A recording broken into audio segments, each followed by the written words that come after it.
And a pleasant good evening to you. Welcome inside, Matthew Will's apartment, the host for tonight's game between the Lake Erie Crushers and the Evansville Otters. He's Zane Clodfelter. I'm Matthew Will, joining you here for another edition of Evansville Otters baseball. And, it was a tough couple of weeks coming back from the All-Star break, dropping all three series technically against the East Division teams. You did get a split with New York in the two-game set, but overall there's a lot of things that are raising some concerns coming into the West Division play. Yeah, this is a really important series for Evansville to kind of switch that recent narrative, which has been, as you mentioned, losing in these three-game series outside of the two-game series you mentioned against New York. For Evansville, this is a Crushers team. The last time the Otters made the trip to Avon, Ohio, Lake Erie kind of humbled Evansville. We saw the Crushers in a short span of time in two different series within, a week and a half at Bosse Field, and Lake Erie looked lifeless. And then the last time the Otters went to Avon, Ohio, the script was flipped, and it was the Crushers looking like the aggressor playoff contender with the Otters being the lifeless team. So this is a big statement series for Evansville, and it starts tonight. Well, it's been a very interesting series to follow all year. It starts off with a three-game sweep by Evansville at home. Then they play once more in Evansville, where Evansville gets two of the three games. Then in the week that went across from that game until the time that they played in Avon a week and a half later, I think it was 1/3 exactly of the Lake Erie roster was different than the last time they have played. Since then, though, Lake Erie sweeps Evansville here in Avon a couple of months ago, and now Lake Erie's gone on one of the best strings of baseball I think we've seen in the entire Frontier League all year long, including going up to Quebec and winning 2 of 3 up there. That was a statement series for me. I think it puts Lake Erie on the map. They've got to be worried about as they're starting to surge back up into this West Division conversation. Yeah, Lake Erie's right there when it comes to a wild card berth. And for Evansville, suddenly the Otters are staring at a 5.5 game deficit. And that's due in large part to not only Washington taking the first series at Bosse Field earlier this season, 2 out of 3 against the Otters, but then remember how much of a struggle it was for Evansville playing north of the border, and there are various reasons for that. And every Frontier League team in the United States has dealt with some of those issues. Washington went up to Canada, and in a road trip where the Otters lost games, Washington in that same moment gained games, and that's why the Wild Things are currently enjoying that 5.5 game lead, where going into the All-Star break with 2 games left, the Otters had a chance to go into that long, prolonged break with a division lead and suddenly are now 5.5 back. Yeah, I think Washington put their foot down as the team now to beat in the Frontier League with a sweep of Quebec at home this last weekend. If I'm Washington, there's nothing more I can say of, look at me, I'm the one that needs to be worried about now. That it was a commanding series where they stayed even until the 5th or 6th, and then Washington every game scored 4 or 5 runs of insurance and won pretty handily in all 3, except the final one. It ended up being an 11-inning game. They went to the sudden death rule, but it was very consistent, strong performance from Washington. They're 5.5 up. Schaumburg is just 2.5 back of Evansville. It did help that Schaumburg had a loss earlier this weekend as well to kind of keep them at bay. But then Joliet, Lake Erie, and Gateway, all 11 games back, right there in the conversation. If Evansville doesn't find a couple of series wins here, they could be falling towards that conversation. And right now, you want to be in a place where you feel a little more confident going into this very road-heavy end of the schedule. Yeah, both the Gateway Grizzlies and the Evansville Otters have the worst last 10 game split within the West Division, both going 3-7 over the last 10. And it's important to remember when it comes to the division race how the Washington Wild Things and Evansville Otters still have 2 more series, but both of those series are in Washington, Pennsylvania, and not in beautiful Evansville. Well, of course, we'll reference back to the standings in just a little bit. Do want to give you an update on where things are at, clinching-wise, that sort of thing. Right now, Empire State, the only team that's been eliminated from playoff contention, but keep an eye on both Quebec and Washington. Their magic numbers have entered the teens. They're underneath 20 now, so only a matter of time before we start to see people start to clinch playoff spots. I want to go through the starting lineups. We'll start first with the home team this evening, the Lake Erie Crushers. Yeah, Matthew, for Lake Erie, the home team, it's going to be Connor Owings, who's leading off in left field. Jackson Valera is at first base, batting second. Kimuel Thomas Rivera is the third baseman, batting third. Kenan Irizarry is the cleanup man, batting fourth at shortstop. Coco Figueredo is the DH, batting fifth. Austin White is in center field, batting sixth. Sean Cheely is in right field, batting seventh. Brian De La Rosa is the catcher, batting eighth, and Matt McDermott is the second baseman, batting ninth. Jay Alvarez is the starting pitcher for the Crushers. He's a right-hander, so Owings, Valera, Thomas Rivera, Irizarry, Figueredo, White, Chile, De La Rosa, McDermott, with Alvarez on the mound. And Matthew, for the Evansville Otters here in the top of the first will be Miles Gordon, our Edward Jones leadoff batter of the game, in center field. Brian Rosario is in left field, batting second. The DH is Steven Sinsley, batting third. The cleanup man is third baseman J.R. Davis. Zach Bierman bats fifth. He's at first base tonight. Jeffrey Baez in right field. Batting seventh, new catcher Tyler Hill, just signed today. George Khalil is batting eighth. He's the shortstop. And batting ninth in right field, Andy Armstrong, with Bryce Studeville, the University of Southern Indiana product. He's on the mound. The righty wears number 50 as Miles Gordon, Matthew Will, begins to walk to the batter's box. Yeah, the one big piece there for me, I'm excited to see what Bryce Studeville can do this evening. A couple of really tough outings for him in his last two. A good chance here against a divisional opponent. You need to get back on track. The team needs to get back on track. This is a great chance to kind of put yourself in a place where you can work back into a good groove of baseball. So we're ready for the first pitch home, and it's inside ball one. We're underway. First pitch time, Matthew, 6:09, 76 degrees in Avon, Ohio, and it is pleasant. Like you mentioned, Miles Gordon, the Edward Jones leadoff hitter of this game. Sends a ball foul to the left side over the top of the seating area, and the count evens up at 1-1. Beautiful day in Avon, Ohio. Sun is shining, birds are chirping. Alvarez this year is a guy who has struggled on and off. 4-3 record, 5.34 ERA. Struck out 78, though. That's second on the team. Gordon puts one in play towards the right field area. And it's actually very shallow right field as it's the first baseman, Valera, who brings it in for out number one. And it's important for Evansville here to kind of set the tone. Not the easiest of trips to Northeast Ohio, with some bus issues yesterday, but Otters eventually able to arrive in Avon, Ohio safely, and see if they can put that behind them and get off to a quick start here.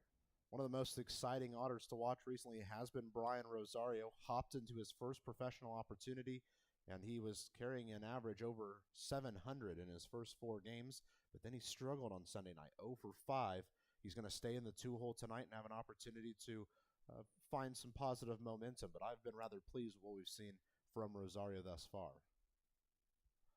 First option to him, right down the middle. He drives it out towards center field, and White will walk in to make the catch for out number 2. It looks like the wind is blowing in from center field pretty heavily.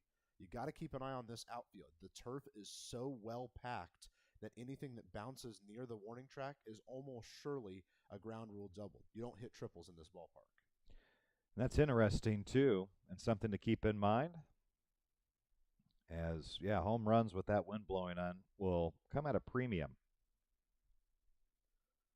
And I'm sure that the Otters would love to get back to that power hitting that they have surely struggled with in recent games.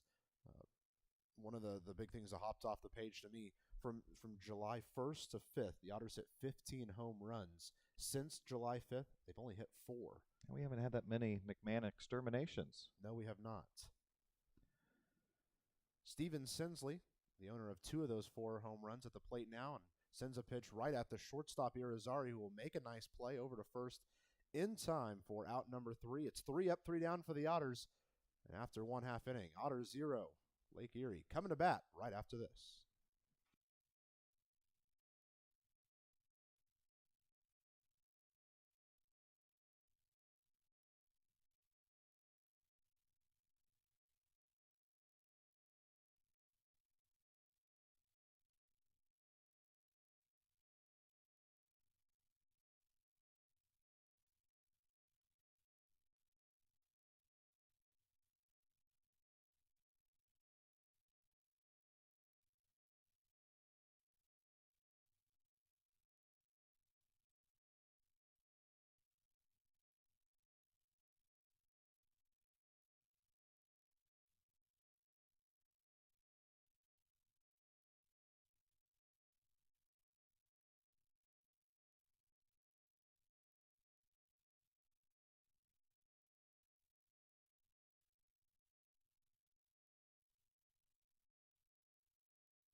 through 1/2 inning, and Evansville is still scoreless in this one. Turn it over to Zane.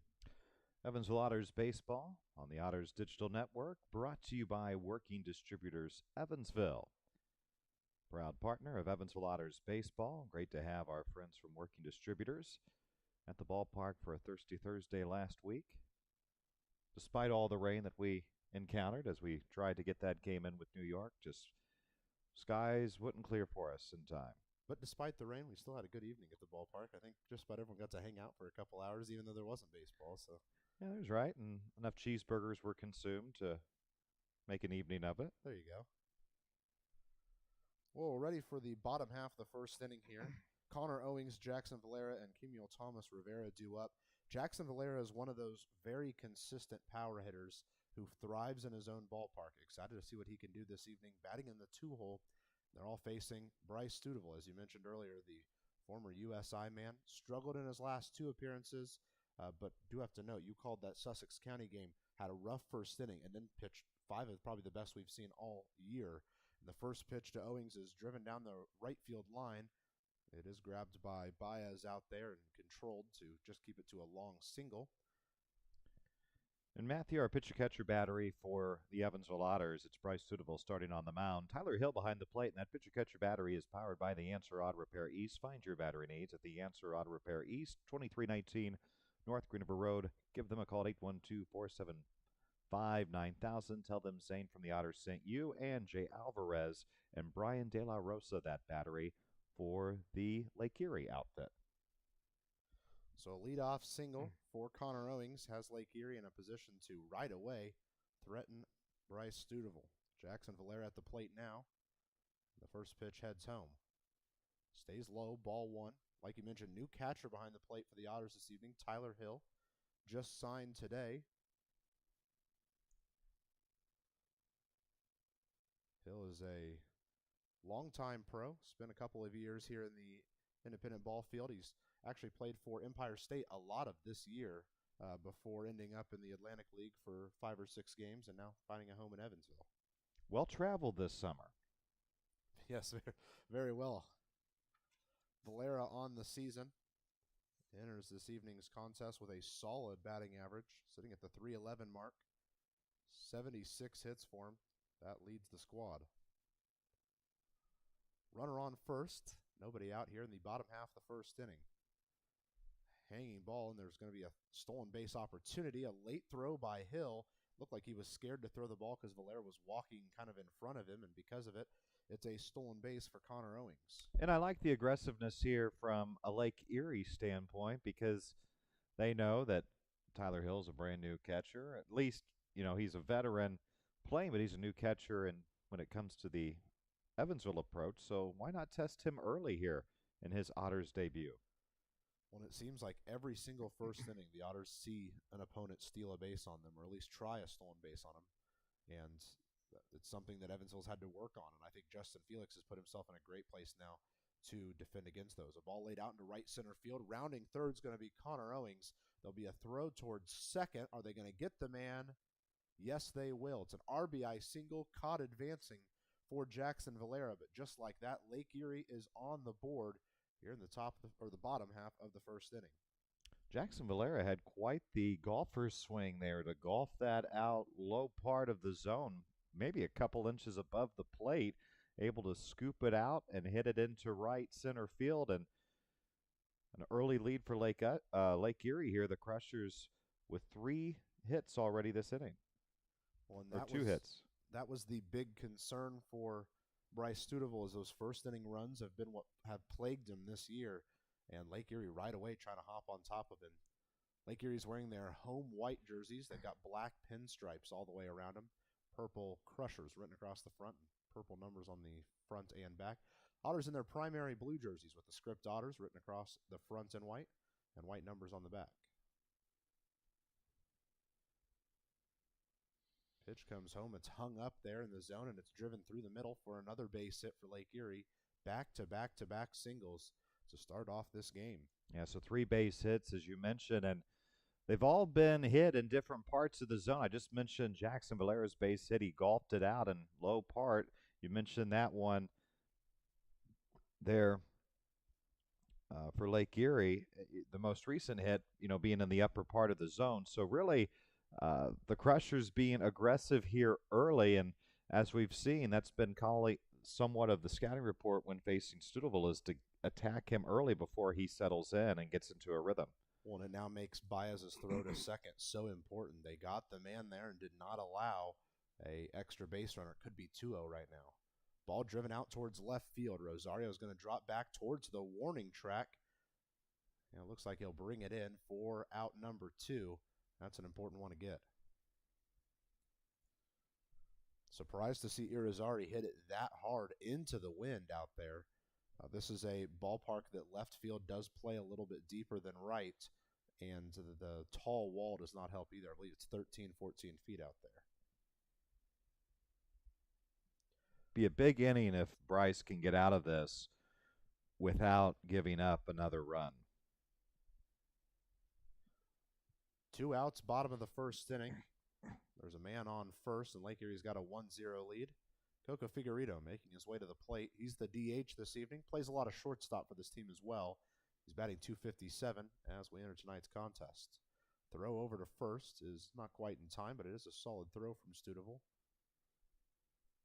Problem is, lately there have not been a lot of base runners for Evansville offensively. We saw that in top of the first, 3 up, 3 down, and for the opposition, a lot of activity, and that leads to runs, whether or not you put the ball in play or not. Ball outside gets away from Hill for a second, but the runner will stay at first. Got to keep an eye over there at Thomas Rivera as they were getting ready to start the exchange towards home. He was past the cutout over there at first. Big lead for him over there. Figueredo looking at a 1-0 count. Good work from Hill there to keep that ball in front of him, by the way. Stouffville's going to throw over again. That one looked a lot closer. Still not in time. That's one of the things that makes Zach Bierman special, too, is because he's a lefty, he can face you, wide open stance, and right away put the glove down at his right side. The Otters have had a couple of men picked off over there at first because of Bierman's abilities. I believe it's Bill McEwen that calls him the Hoover vacuum over there with the way he somehow always finds a way to scoop a ball up. Bill has used that nickname for a lot of our first basemen over the years, and that's always one of his compliments. Used to call Riley Crane the Hoover vacuum as well. Riley Crane, one of our former infielders last year. 2-0 count to Coco Figueredo. Still a runner on first, still 2 outs, still bottom of the first. Big curveball falls into the high outside corner. That's one of the pitches that impressed me the most about Stouffville when he made his debut about a month and a half ago. Was he really controlled the curveball in that game 1, but it's been off and on for him ever since. A lot of them struggle to make it to the plate, but when he's got the curveball working, he pitches very well, and that was one of the best ones we've seen in a couple of games from Stouffville. Tries to go again with it there, and it actually stays low. Hill's going to hold on to this one. Miraculous that he kept it in front of him and didn't let it go back to the backstop, but it did trickle down the third base line. And because of it, Thomas Rivera has himself an extra base. And this is not our first time this calendar year watching a Bryce Stouffville start together. Started in the spring. You were doing GLVCSN work for the University of Southern Indiana, where Bryce was pitching as a senior, and I was behind the public address microphone, and I would try to talk to you, and I think we would have our own conversations, just always one-sided. You could never respond back. Yeah, Bryce was always one of the Saturday starters, was one of the 2 7-inning doubleheader starters, and quite often was one of the few Streaming Eagles that could go deep into ball games when the coaching staff needed him to, and that's what got him this opportunity. He walks a man on a 3-1 count, and now the wild pitch doesn't matter as much. Runners at first and second, 2 outs. All he needs is something on the ground in the infield, because he does have his solid infield helping him out tonight. We'll walk around the defensive alignment for you. Rosario, Gordon, Baez, left to right across the outfield. In the infield, it's J.R. Davis at third, George Khalil at short, Andy Armstrong at second, and Zach Bierman at first. Those 4 work very well here in the infield. Center fielder Austin White at the plate now. First pitch is driven to the right side, through for a base hit.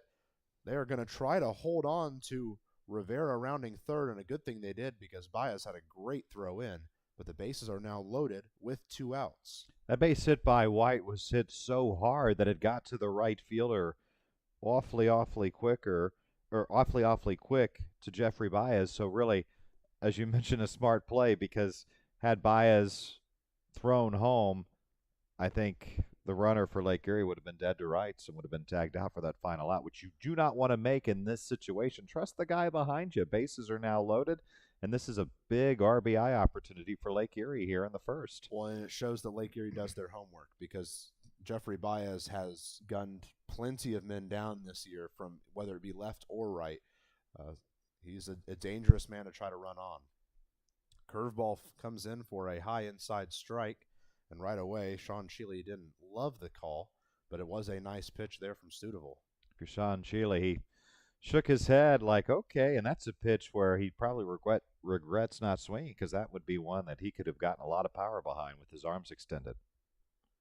0-1 coming home, stays low and outside. Good work from Hill to keep it in front of him. Now it really matters that Hill keeps that ball from going back to this backstop. There is a lot of room behind home plate here at Mercy Health Stadium.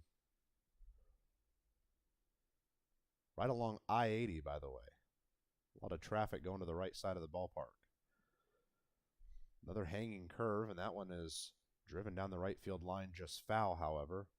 And that's a sigh of relief. Yeah, that's a pitch that Shealy would want back.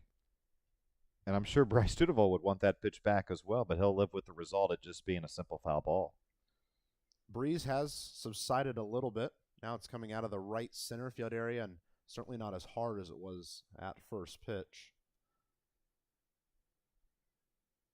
Studeville able to pitch out of the windup now with the bases loaded.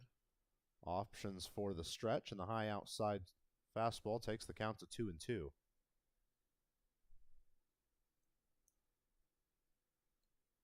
Scenario here where the Otters have to help out their pitcher Bryce Studeville, especially in this infield. The 2-2 on the way. Low outside, good stop from Hill. Count's now full.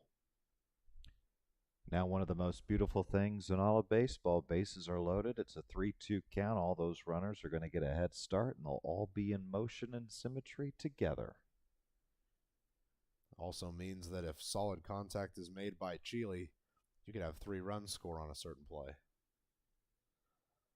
A payoff pitch, driven to the left side, played in and out of the glove of Davis. The throw to first, is it in time? Yes, it is.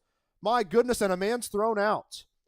Sean Shealy was distraught after going to first and being called out, slams the helmet down, and because of it, was immediately tossed by the first base umpire down there, Brandon Spivak.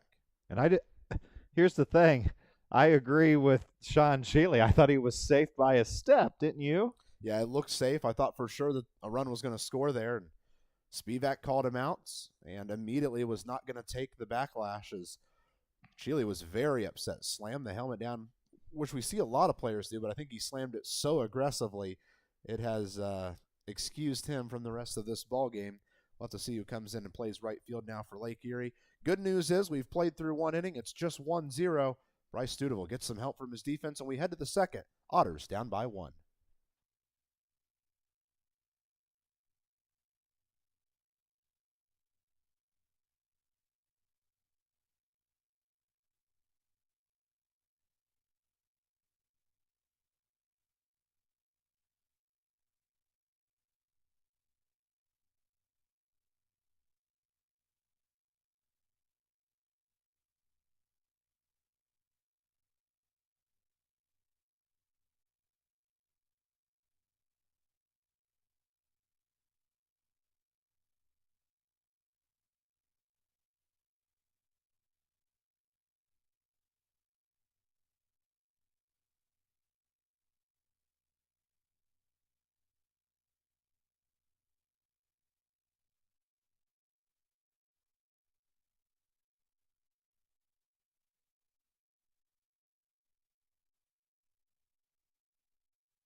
If you have a group of friends or coworkers who wish to come to Bosse Field and enjoy an Otters home game, contact the Otters front office to reserve a party deck on the Corona Extra patio deck. The Corona Extra patio deck is one of the best places to watch the game with an all-you-can-eat menu, unlimited bottled water, and soft drinks. Call 812-435-8686 for more information on how you can book your next celebration, Matthew. Tell you what, that's a great place to see a ball game out there in right field at Bosse Field. You just get an unrivaled view of the ballpark. You kind of get to sit back and watch the festivities go on. Plus, you get free beverages included. That's nice, too. And it's the only place at the ballpark where you can catch a home run ball. This is true. And the last homestand, there were plenty sent out there. Unfortunately, they weren't all by the Otters. That's a very valid point. J.R. Davis is going to kick off this second inning with a called strike on the high inside corner. Fastball there. Lake Erie scores 1 run on 4 hits in that first inning. Got to be thankful that that's all the damage that happened in the first. Davis pushes a ball foul to the right side. It'll get well out of play. And he's quickly back in the count 0-2. And at least Bryce, appeared to have learned something from that start at Sussex County, where giving up the 5 runs, he was able to limit the damage, and 1 looks a whole lot better than 5. Alvarez kicks and delivers on the 0-2. Looked like it was going to be a called strike, but I think Davis's sell of a inside pitch helped him out a little bit. I thought it might have grabbed the corner from the center field angle. I'm all for expanded strike zone, so I would have called that a strike. We'll try again now on the 1-2 for the cleanup hitter, J.R. Davis. Low outside pitch, tough one for Davis to lay off on. A lot of Otters struggle with that pitch right there. A lot like to go chasing. That's uplifting as the count goes to 2-2. Yeah, and it's the key as the season goes on, and by the time you get to August, is to make adjustments and kind of self-analyze and reflect to improve your game for the betterment of the team. We'll try a 2-2 for J.R. Davis. That one stays high, about eye level on the changeup. We've got a payoff pitch on the way now. A lot of games going on in the Frontier League, of course. Ottawa at Tri-City as they continue East Division play. Ottawa already up 3-1 at the Valley Cats. Schaumburg at Florence. They're still scoreless in the top of the 4th. 3-2 stays high and inside, and J.R. Davis is going to lead off this second with a walk. This was the thing that frustrated me the most about the Otters in this last homestand. They got the leadoff man on 5 separate times on Sunday's game. They lost the game 10-4 because they could not find a way to bring him home, and quite often he was stranded at third. Last road trip to Sussex County, when you were on assignment elsewhere, there were a lot of base runners for Evansville, a lot of them to get into scoring position at second and third, and like you mentioned, just the lack of production at the plate in key situations costly. Zach Bierman at the plate now with a runner at first and no outs. Takes a first pitch ball to the outside edge. Looks like Alvarez is trying to hang on to that slider. His pitch moves towards the outside of the plate quite heavily, and against a lefty like Bierman, that can be a powerful pitch. 1 ball, no strikes to Zach Bierman. Now it's an inside curveball that falls low and inside, and Bierman's out to a 2-0 advantage. And you give Bierman a lead like this in the count, it's a very hard batter to then find a way to get out. Yeah, give him a green light, I would. Wind has started to die down there in Avon, Ohio. Looking like they're setting up way inside on Bierman. It's the slider that goes outside. Might have been a little miscommunication there between pitcher and catcher battery, but it is fouled away by Bierman. 2-1 the count now. A guy that has the power to take it deep, already 15 home runs on the year. I've started calling them beer bombs. Ball sent bouncing very high in the infield. It's actually going to get out into the right center field. Rounding second's going to be Davis, and the Otters are going to have men on the corner. Man, Zach Bierman drove that into the ground so hard that tightly packed rubber inside this turf sent that ball sky high. Yeah, so there's one of the cons, if you're Lake Erie, of having a artificial turf field as opposed to natural grass like the Evansville Otters enjoy at Bossy Field. As you mentioned, Matthew, Zach Bierman's hit bounced so high that second baseman couldn't field it, bounced over his head, and now suddenly runners at the corners to lead off the second inning with the Otters down a run. When one of the biggest bats on this team, Jeffrey Baez, to the plate. The last time the Otters were here in Avon, Jeffrey Baez hit one of the longest home runs I've seen in my lifetime. There's a little hill out in left field that you'll see in some of the camera angles if you happen to be watching on Flow Sports. He hit it over that. It landed on the road back there. I believe the clock distance that Yakkertech gave us, they thought it was accurate, was 458 to left field. It was mashed out there.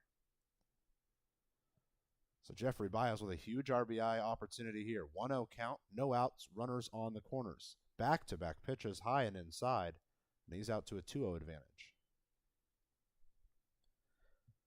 This is not something that, at least in the couple of times the Otters have seen Jay Alvarez, they've seen him missing the strike zone this many times.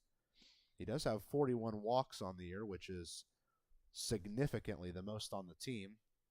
Big curveball falls in right down Main Street for strike one. Bottom of the first inning in New York, Trois-Rivières already up 1. And as I say that and refresh, New York scores a run and ties it. But that is a Trois-Rivières team that had an excellent start to their second half. Or for those of you that speak English, Three Rivers. Ball driven hard out to left center field. Chasing back is the left fielder Owings. Looks like it's off the wall. One run's going to score, and it's an RBI double for Jeffrey Baez. Just like that, the game is tied right back up, and I'm sure Bryce Studeville is the first one at the line of high fives there at the dugout. And that's a deer head double-decker double. Hard to tell exactly how hard that ball was hit, but judging by the way that Owings and White played that, it looked like it went off mid to high on that wall. And Jeffrey Baez just needed 1 or 2 more reps in the weight room, and he might have lifted it over the wall out there. Chance to add on here for Evansville. It'd be nice to have a big crooked number in the second inning to give a little bit of run support to Bryce as he heads back out here in the bottom half of the frame. Well, new Otters this year have had a knack to get RBI base hits in their first base hit with the team. So we'll see what Tyler Hill, the brand new catcher, can do in his first chance. There's the slider once again, and it's a called strike near the elbows. And these new signees, they have something to prove, Matthew. They want to make an immediate impact and show their worth to both, Andy McCauley and the rest of his staff. Well, of course, it's no slight to Empire State, but these guys who played stints of this year with Empire State where they were losing a lot of ball games probably feel they have even more to prove, that they're not just a guy from a team that couldn't win a game for a couple of months. He's a high-quality player that can compete in this league. Tyler Hill quickly down 0-2 in the count after chasing a pitch low and outside. Alvarez really taking his time before the 0-2. It's on the way, low, way outside. It's going to get away from the catcher. Coming home is Bierman. He will score, and the Otters will take the lead here in the top of the second. There you go. Evansville taking a lead without Tyler Hill even having to take the bat off his shoulder. And good job here, actually, getting on base, Evansville, and being able to produce runs in sometimes untraditional ways, just like what we saw right there with a wild pitch. Well, and you mentioned it earlier in the broadcast. The Otters have done a great job of getting men on recently. It's been getting them around and trying to link multiple base hits or multiple walks all together, and we're seeing that here in the second inning. Even if the Otters fail to score another time, we've seen them put up a crooked number, do some damage, and give some help to their pitcher, Bryce Studeville. A ball is fouled back in towards the netting to keep Hill alive. Of course, Bryce Studeville had to labor a little bit there in the bottom of the first inning. Now Alvarez for Lake Erie, laboring himself a little bit here. He's approaching 30 pitches here in the top of the second on that pitch count. I love this score graphic that Lake Erie uses. It reminds me of the old school Fox Sports right before they moved over to Ballard. I was getting ready to say that myself. A half swing, and yes, he did, says the home plate umpire. Hill goes around just a little too much, and it is a strikeout, the first one of the day for Jay Alvarez. Once again, we see him working that slider, worked it on the inside edge, and because of it, Hill kind of went chasing after it. Now brings up the shortstop, George Khalil, who did not play in the last game. It was Armstrong manning short.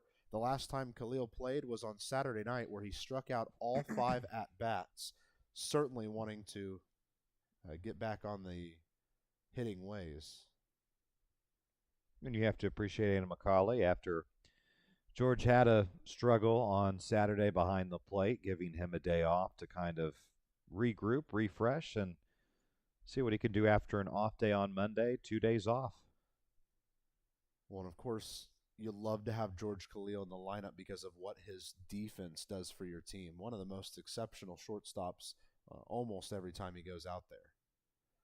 Nice pitch there from Alvarez. It was the slider that didn't have as much movement, but it caught the high outside corner for called strike 1.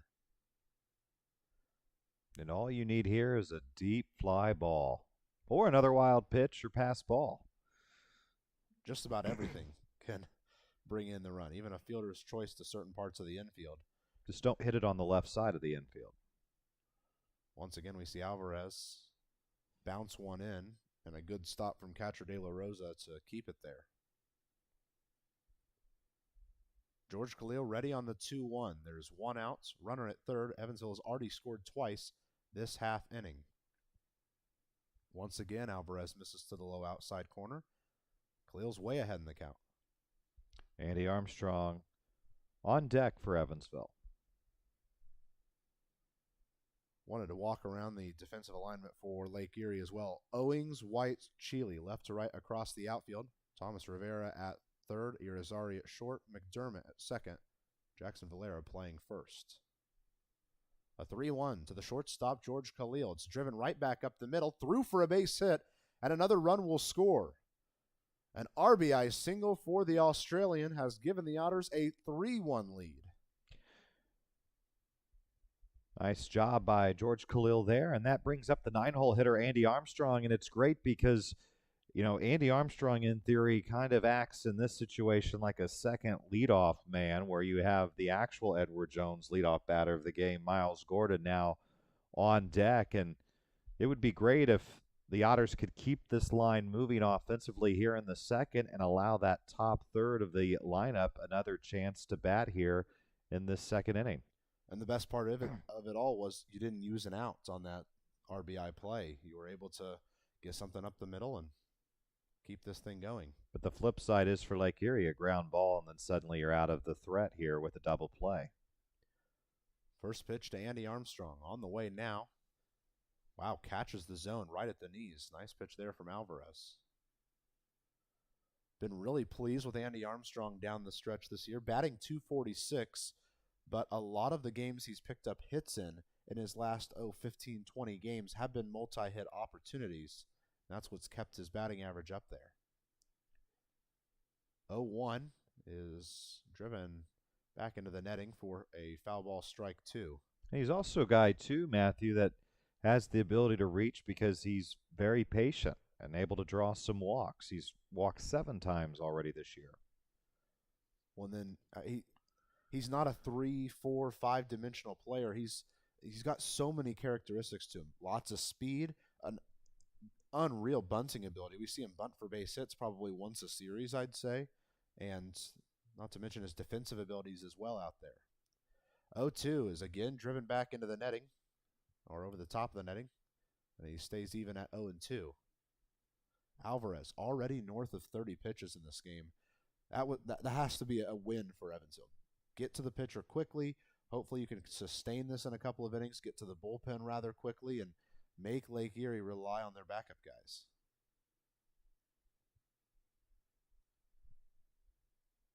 Long wait before the 0-2 to Andy Armstrong. Pitch coming home, and yet again, sent foul to the right side. Great work from Armstrong to keep himself alive. Overhead foul ball is brought to you by Heads Construction. Choose the best. Never regret it. I had to get that in one time this evening, just once. I figured.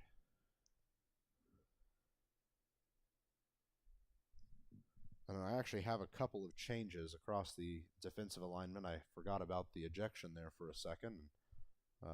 Forgot to mention those. So get to it after the 0-2 to Andy Armstrong. For the fourth time, this one's put in play right at the shortstop Rosario to second for one to first in time. And it's a 6-3 double play that will end things, but not before Evansville scores 3 runs, putting up some solid offense here in the second. They've given Steubenville a lead, and we go to the bottom half of the second. Evansville leading by 2.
Otters are back at 23 Don Manley Way on Friday, the first of 3. The Gateway Grizzlies are in town. It's E is for Everyone night on Friday, so a big crowd expected. Arrive early and get yourself a great seat and good parking spot.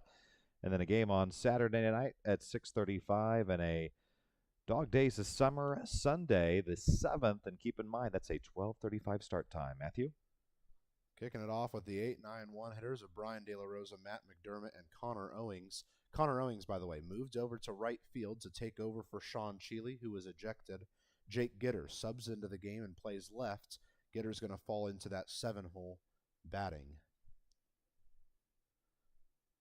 0-1 on its way to Brian De La Rosa. Falls out of the glove of Hill. Doesn't matter. It's ball 1 on the outside edge. Should be fun this weekend. Get to see Gateway for the final time this year, a team that Evansville's had success against a lot this year. Be nice to see Evansville grab a couple of wins there at home. Another pitch outside, ball 2.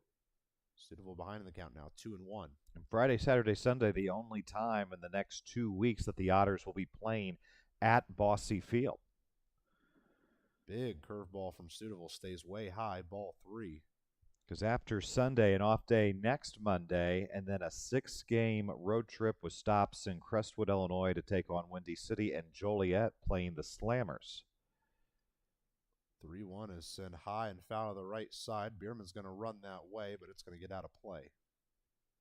And then after that road trip, the Otters then have 9 of the next 12 games at home to close the regular season home schedule, because the final week of the regular season, the Otters are at Washington and then close in the final weekend against the Florence Yawls. Yeah, I think the day that we're going to get the best answer from the Otters, or we're going to need the best answer from the Otters, is probably going to be August 19th. After an overnight bus trip to Washington, they'll start that series. What a play made by Davis at third, over to first in time.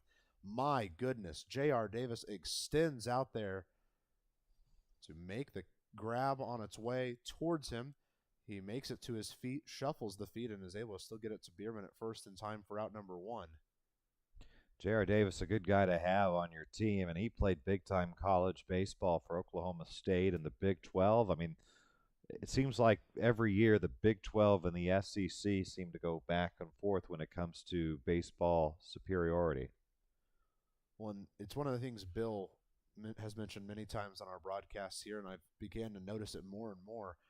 J.R. Davis always has an extra little hop in his throwing motion, so you always have to count for an extra moment for him to get his feet underneath him before he throws, so it's really miraculous he makes that play. Matt McDermott, only one hit thus far in a Crushers jersey, and just about picks up number 2 down the left field line. It is ruled foul. By the looks of it, he thought it should have been fair. A lot of disagreement from the Lake Erie Crushers with our 3-man umpiring crew as assigned by the Frontier League. Matt Weber is the umpire who just called that a foul ball, much to the chagrin of Matt McDermott. Brandon Spivak, as Matthew already mentioned, with one ejection already today, and Jason Smith is trying to keep everybody happy over at third. Peacemaker. 0-2 the count to Matt McDermott. Low and outside, he almost goes. They check down with Spivak, who says no, he did not go around. And I feel like lately the Otters have had Matt Beaver a ton, and they've had Brandon Spivak a ton. Yeah, I think both of them worked both the Washington series a couple weeks ago and then in this last homestand. Ball bounces in the opposite batter's box for ball 2. Good stop there by Hill. I've been in Indiana so much, they're also going to qualify for that $225 tax rebate from the state that Indiana Governor Eric Holcomb's trying to get passed through this special session of the state legislature. Everyone wants to move for Indiana for that, right? Appears so. 2-2 to Studeville. He goes right down the middle, and it's fouled to the left side, and staying alive is Matt McDermott. Another piece of this ballpark that once I saw the separate camera angle, it jogs my memory. Their bullpens are just like Bosse Field down the first and third base lines, except they're opposite. The pitcher is the one facing the action. So it is very, I don't want to say dangerous, but it's a tough place to be a catcher in the bullpen because you have no idea what's going on behind you. Because in fact, the catching area of the bullpen sits pretty much even with the back of the infield dirt. So if a ball gets screamed down the foul lines, you've got to be careful as a catcher here. Ball is bounced in on the outside half for ball 3, and now we've got a 3-2 payoff pitch sent right back up the middle. Tough play for Armstrong. Jumping, throwing, out at first. My goodness. And he just walks it off. Finally, we get a little smile with Khalil, it looks like. That's because I wasn't making the play. If I would have made that play, everyone would have had to pick the jaws up off the floor. I mean, it's gotten so consistent with the defensive effort you see from Armstrong and Khalil. Sometimes they don't even feel like big plays anymore because of how consistently they make the wild plays. Of course, it helps to have Bierman at first also on some of those throws, but all around nice to have. 2 groundouts, 2 wonderful play groundouts have started off this inning. 2 outs, nobody on. And we head back to the top of the order where Connor Owings, now the right fielder, drives one towards right field. Baez will drop back a few steps and bring it in for a quick out number 3. Bryce Studeville really looks good in this game now. He's settled in nicely. We head to the 3rd inning. Evansville leads 3-1 here on the Otters Digital Network.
To the top of the third inning we go, and nice to see Bryce Studeville settle in nicely. His defense helps him as well, and through 2, it's Evansville with a 3-1 lead. I want to give you a couple more score updates around the Frontier League. In the bottom of the third inning, Quebec out to a 4-0 advantage at New Jersey. That's what I'm keeping an eye on as well this week, because New Jersey had a strong little West Division interdivisional games as well. Gateway with a 3-0 lead at Washington in the bottom of the third. Keep an eye out for the Grizz. Top of the third, Empire State trailing 2-0 at Sussex County. And in the top of the first, just getting started, are Joliet and Windy City. First pitch home to Miles Gordon is put out towards left field, bounces to the wall. Gordon's going towards second, and now he is rounding the corner. He's going to stay put there at second base. That hit the ground hard, rolled all the way to the left center field wall. And on the first pitch of the third inning, Miles Gordon has himself a deer head, double-decker, double. Absolutely. I'll let you take it. I interrupted you. Thank you for letting me continue. Well, I'm glad you're here because I often forget to remind people that each and every one of our doubles are deer head double-decker doubles. It's part of my job description at Bossy Field for the home game, so I'll be more than happy to oblige. Now Brian Rosario makes his way to the plate. He flew out to center field his last time up. Was a ball that just kind of hung up there a little too long. Had it maybe had a little less hang time, could have fallen in for a base hit. He's got a runner at second. Nobody out here in the third. He's showing bunt. Beautiful bunt down the third base line, and then it rolls foul. It hung really tight on that grass, but the thing about this turf field is that there's enough change in what is the dirt turf and what is the grass turf that if it hangs on that line and rolls off the grass turf, it really rolls past the foul line. So Rosario will try again. 0-1 the count for him. No outs and a runner at second. Trying to add to this lead. And Alvarez is just going to step off. Rightfully so. Miles Gordon, a guy who is picking up lots of stolen bases, has finally caught up with Gary Mattis's team lead. Mattis had so many in those 2 or 3 weeks that it took a while. But now Gary Mattis hasn't been in Evansville for quite some time. Just about 2 months now. Hefty swinging strike 2 for Rosario. I haven't given many updates on Gary Mattis, but he did start off in rookie ball in the Diamondbacks organization, got the call to high A, and then was sent back down to rookie ball for 2 days before low A called him up. So he's spent some considerate time. In his very first game at high A, he was the number 1 play on SportsCenter's top 10 with a diving catch in left field. So he's been all right. 0-2 is driven towards left field. Long run for Gitter towards the foul line. And he's going to, looks like, bring it in for an out. Miles Gordon's going to stay put there at second base, and it's 1 out here in the top of the third. We're doing this remote broadcast from the luxurious accommodations of Matthew Will's apartment. The server giving us the shrimp cocktails, doing an absolutely beautiful job. I'll make sure to tip at the end of the evening. Just be glad the cat's not here. I'm thankful for that because I'm allergic to cats. Well, there you go. Steven Sinsley at the plate now, 3-hole hitter this evening. Grounded right at the shortstop his first time up. I don't get the cat vibe from you, though. Yeah, I've never been a cat person. So what explains the cat? Well, girlfriend's family has a farm, and so cats galore. We found the lovely confines of a 2-week-old cat underneath one of the decoys back in the corner, and felt bad about it. And I was gonna just send her back out there, but it was negative degrees, and I couldn't do it. And then I fell in love with the little thing. So. And now you're a cat person. Just for that cat, just for mine. Yeah, it starts with 1 cat, and then it turns into 17 cats. I'd like to keep it at 1. To the disappointment of my girlfriend, I'd like to keep it at 1. That's what all cat hoarders say when they begin. 1-0 is the count to Steven Sinsley, and now he fouls one back towards the backstop here at Mercy Health Stadium. Beautiful ballpark, by the way. And a neat, interesting fact about it that I learned. So the broadcast booth that I would be sitting in had I gone with the team looks right down the first base line. And I asked, why is the press box over here on the third base side? And they said, well, the owner of the Crushers back when they built the stadium, wanted his box behind home plate. So they moved the press box over so that he could have the box behind home plate. Sold the team a few years later and didn't even use the box that much. So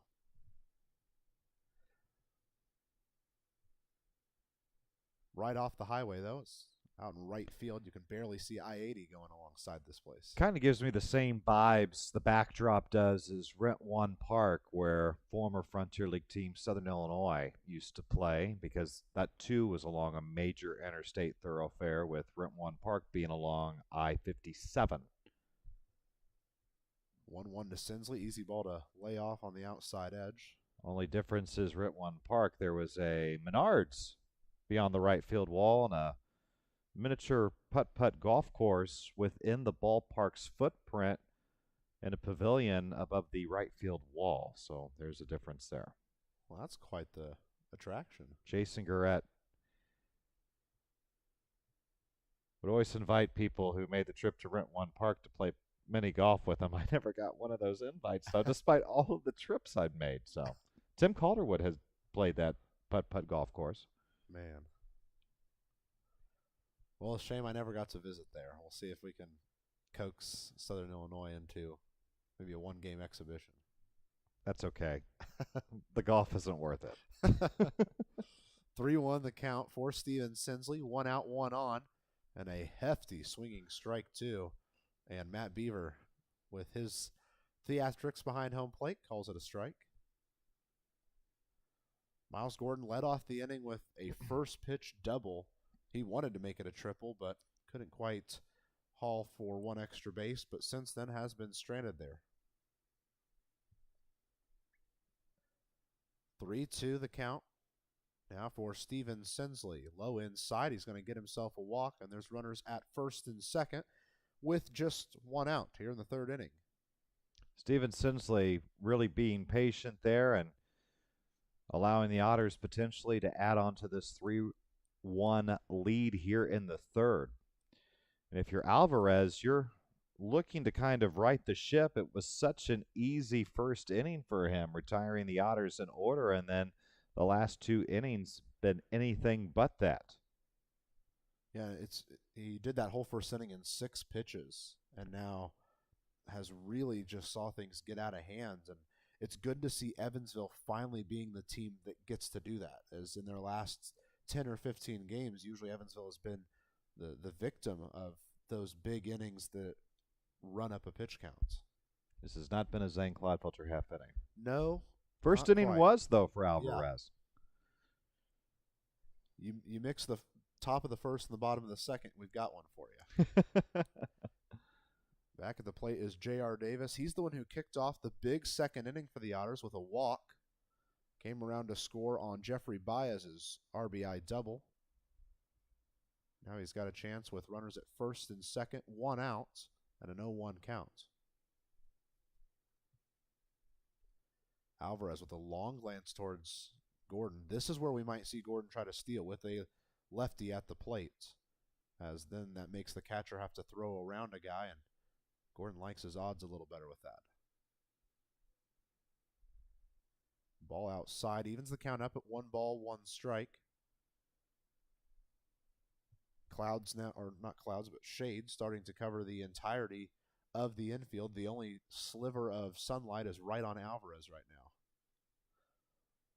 The 1-1 to J.R. Davis. Low and outside. Great stop by De La Rosa. You mentioned the clouds for those listeners listening in and within the Evansville Metro. How about those clouds preceding the storms yesterday that rolled through the river city of Evansville? Kind of came out of nowhere, too. Reminded me of the movie Independence Day. I even tweeted and put on my social media a photo I took of from my residence downtown Evansville on 1st Street. It looked like a spaceship. 2-1 to Davis. He drives the ball out towards right field. Drawing back is Owings towards the warning track and brings it in. Gordon's going to get himself a free base on the sacrifice, but not a sacrifice fly. Not officially a sacrifice fly, but it did the trick. In my mind, that should still be a sacrifice fly. If a runner advances, even if it's of their own free will after a catch is made, you should still somewhat reward the person in the batter's box for at least putting the ball in play in a situation that allowed that runner to advance. Who is it that we need to take that up with? Rob Manfred to get that rule changed? Yeah, I'm pretty sure Rob Manfred would be the key guy because if MLB does it, if you start up there, then it should trickle down. League by what, 2025? Well, if I pray hard enough, what about 2024? We could try for that. Miles Gordon sharing a quick conversation with his head man Andy McCauley over there at third, under some sort of delay right now. They're glancing towards the dugout of Lake Erie on the third base side. Maybe they're waiting for me to tell a joke. It's very possible. I think there might actually be a discussion between the manager of Lake Erie and the home plate umpire about if Gordon tagged up correctly. Because I didn't see the home plate umpire, Matt Beaver, and I see Valera pointing over there. I think that might be the conversation. Well, whatever it is, the conversation is concluded, and now Zach Bierman heads to the plate. Runners on the corners, 2 outs. Big chance for Bierman to lay something down in the gaps in left or right field and bring a run in. First pitch home. Hefty swinging strike one. The slider, it was a curveball that worked like a slider towards the outside edge of the plate. That's a dirty pitch to make Bierman chase away on. So we'll try it again now at 0-1. And Alvarez is going to step off real quick.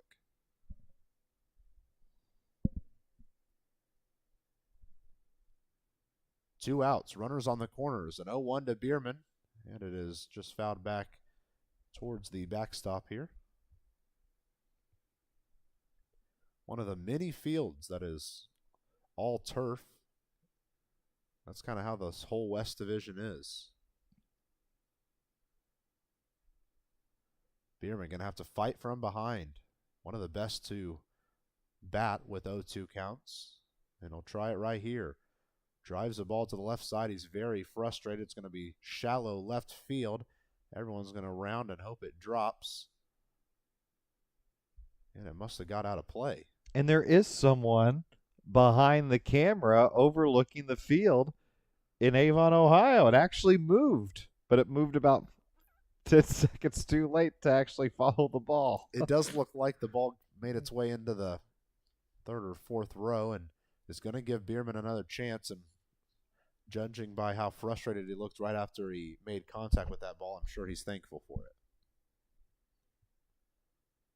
Perhaps the camera operator stuck in traffic on I-80. Possible. Because the semis you can see in the backdrop there are moving awfully slow. Well, I will say this much. The semis directly in the backdrop are not on the highway. That's just the overpass. So. Oh. 0-2 to Bierman. Way inside, and it got him on the knee. Be a bruise there tomorrow morning. Seems like every series, Zach Bierman finds his way on base multiple times with hit by pitches. He'll hand off the gear to the Lake Erie bat boy and head down to first. Bases are now loaded with 2 outs. When I played baseball growing up, that's how I used to reach base, because once I graduated from pitching machine to live pitching, I could not hit worth a lick. So how did I get on base? Well, I drew some walks and stood there and took it. And you can lean the elbow in a little bit, right? No, I just chest first.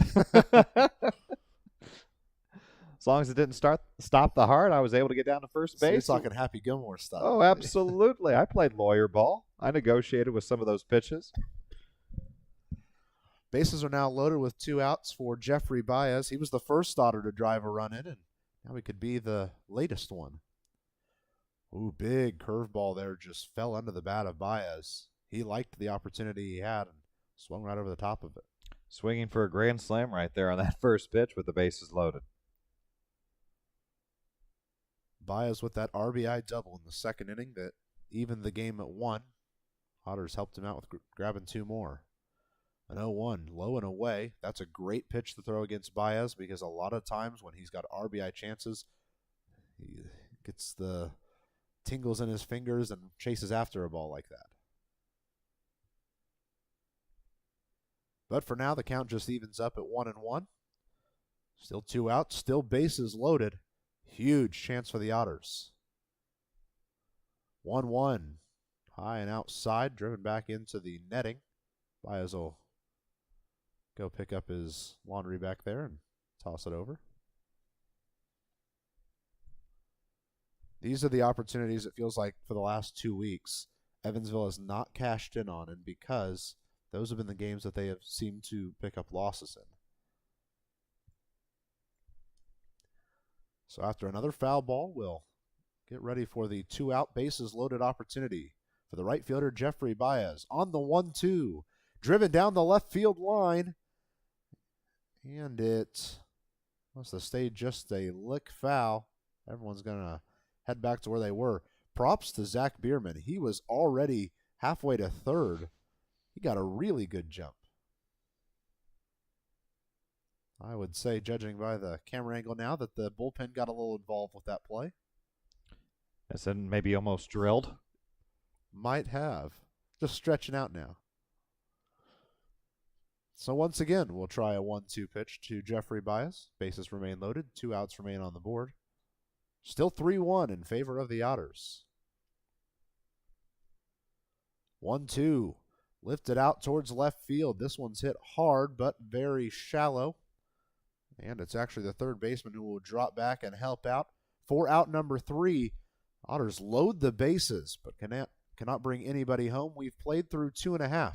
It's Evansville 3, Lake Erie 1 here on the Otters Digital Network.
To the bottom of the third we go. Evansville holding on to a 3-1 lead.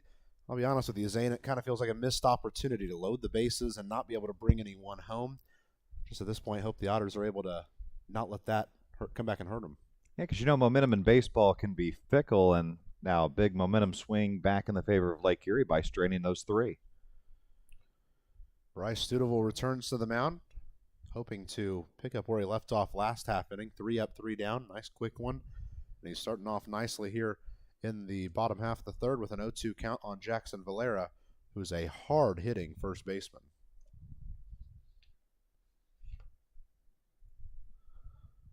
It's a swinging strike 3 that will get us started. That's a German-American Bank strikeout. That one I'm pretty good at. Da-da-da-da, da-da-da-da. That's the crowd prompt we play at Bossy Field after those German-American Bank strikeouts for the most part. So good start there for Bryce Dudeville, getting Jackson Valera to strike out to begin this inning. And right back to the curveball goes Bryce Dudeville, and he gets Camille Thomas Rivera to chase it low and away, and right away takes a one-pitch lead. Goes right back with the same pitch, and I'm okay with that. You got him to chase the last time. Why not try it again? Count just evens up at 1 ball, 1 strike. Studeville home on the 1-1. Goes way high and inside now and falls behind in the count. Be nice to have a quick inning if you're Bryce Studeville. The pitch count's still manageable. Oh, beautiful curveball there. Fell into the outside edge and got a called strike. Now the score bug shows 2-1, but I'm pretty sure it's 2-2. Yeah, now Matt Beaver keeps me honest. It is 2-2. Ball sent on the ground towards Khalil at short. He'll play it on 2 hops. The throw to first is in time for out number 2. And Bryce Studeville has now sat down the last 6 he's seen. It's what you like to see. It's significant deja vu of that Sussex County series. Tough first inning, locks down from there on out. And that's what he was not able to do against New York earlier this week when the Boulders kind of hopped all over him. So it's good to see him really taking charge so far in this game. One thing that Bryce certainly does not lack is confidence. Certainly knows his strengths, knows his weaknesses, and plays towards those strengths. Shortstop Keenan Irizarry heading to the plate now. 2 outs, nobody on. The 1-0 stays way outside, 4 ball 2. And it looks like the Otters catcher, Tyler Hill, doesn't have a number on the back of his uniform because of the chest protector and the back straps. He's number 1, and that obviously obstructs it. It's kind of weird to look at. 2-0 sent right back up the middle. I think it went off the heel of Studeville. Picked up by Armstrong. The throw to first will not happen. It's just hung on to by Armstrong. It must have gone off the heel of Bryce Studeville to take that kind of hop. Hopefully he's all good to go. Could have only imagined the reaction if Brandon Spivak would have also called him out at first base. I mean, that was him being safe at first looked like the same timing that we saw earlier when we might have had a second or third man ejected. Yeah, when Sean Shealy was tossed in the bottom of the first inning. It might have ended up like Game 2 at Sussex County where it was just one after another each half inning. Yeah. So now Studeville will have to work around a 2-out single that I guess you could kind of give him the assist on. Might have been able to be played by Armstrong had it not gone off the heel, but that's a game of what-ifs we won't play. Ball 1 is high and outside to Coco Figueredo, who is the DH this evening. A very talented inside defense player, so he'll play both second base and shortstop as well. Even saw a couple games at third base, but tonight it's just the DH. 1-0 headed towards him, and it does not quite make it home. Bounces in, 4 ball 2. Yeah, Hill is taking number 1 on the jersey, formerly worn by Gary Mattis and Anthony Torrelas earlier this year. Hill just signed today. 2 more Otters signed today. A pair of right-handed pitchers.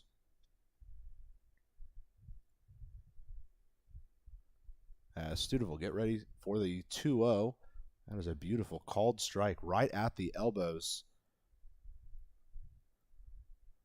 Yeah, the Otters signed Braden Bonner today. He was traded over by the Windy City Thunderbolts for, I believe, a player to be named later.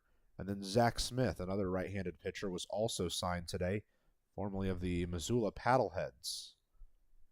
So a couple of righties in the bullpen available now for Evansville. A 2-1 comes home, and it's another curveball that's fouled off. And right away, it looked like Figueredo was frustrated that he didn't make solid contact. Deuces are wild, Matthew Will. Indeed they are. I'm glad you think of me for some of those. Deep second base there by Andy Armstrong, almost playing shallow right field. George Khalil doing roughly the same over on the left side and short. A 2-2 to Figueredo. Again, sent foul to the left side. Davis is going to run after it, but it will get out of play. Wind has certainly turned down a few notches since this game started. Flag not quite as active out there in right center field, but the wind is still coming in from the right center field area.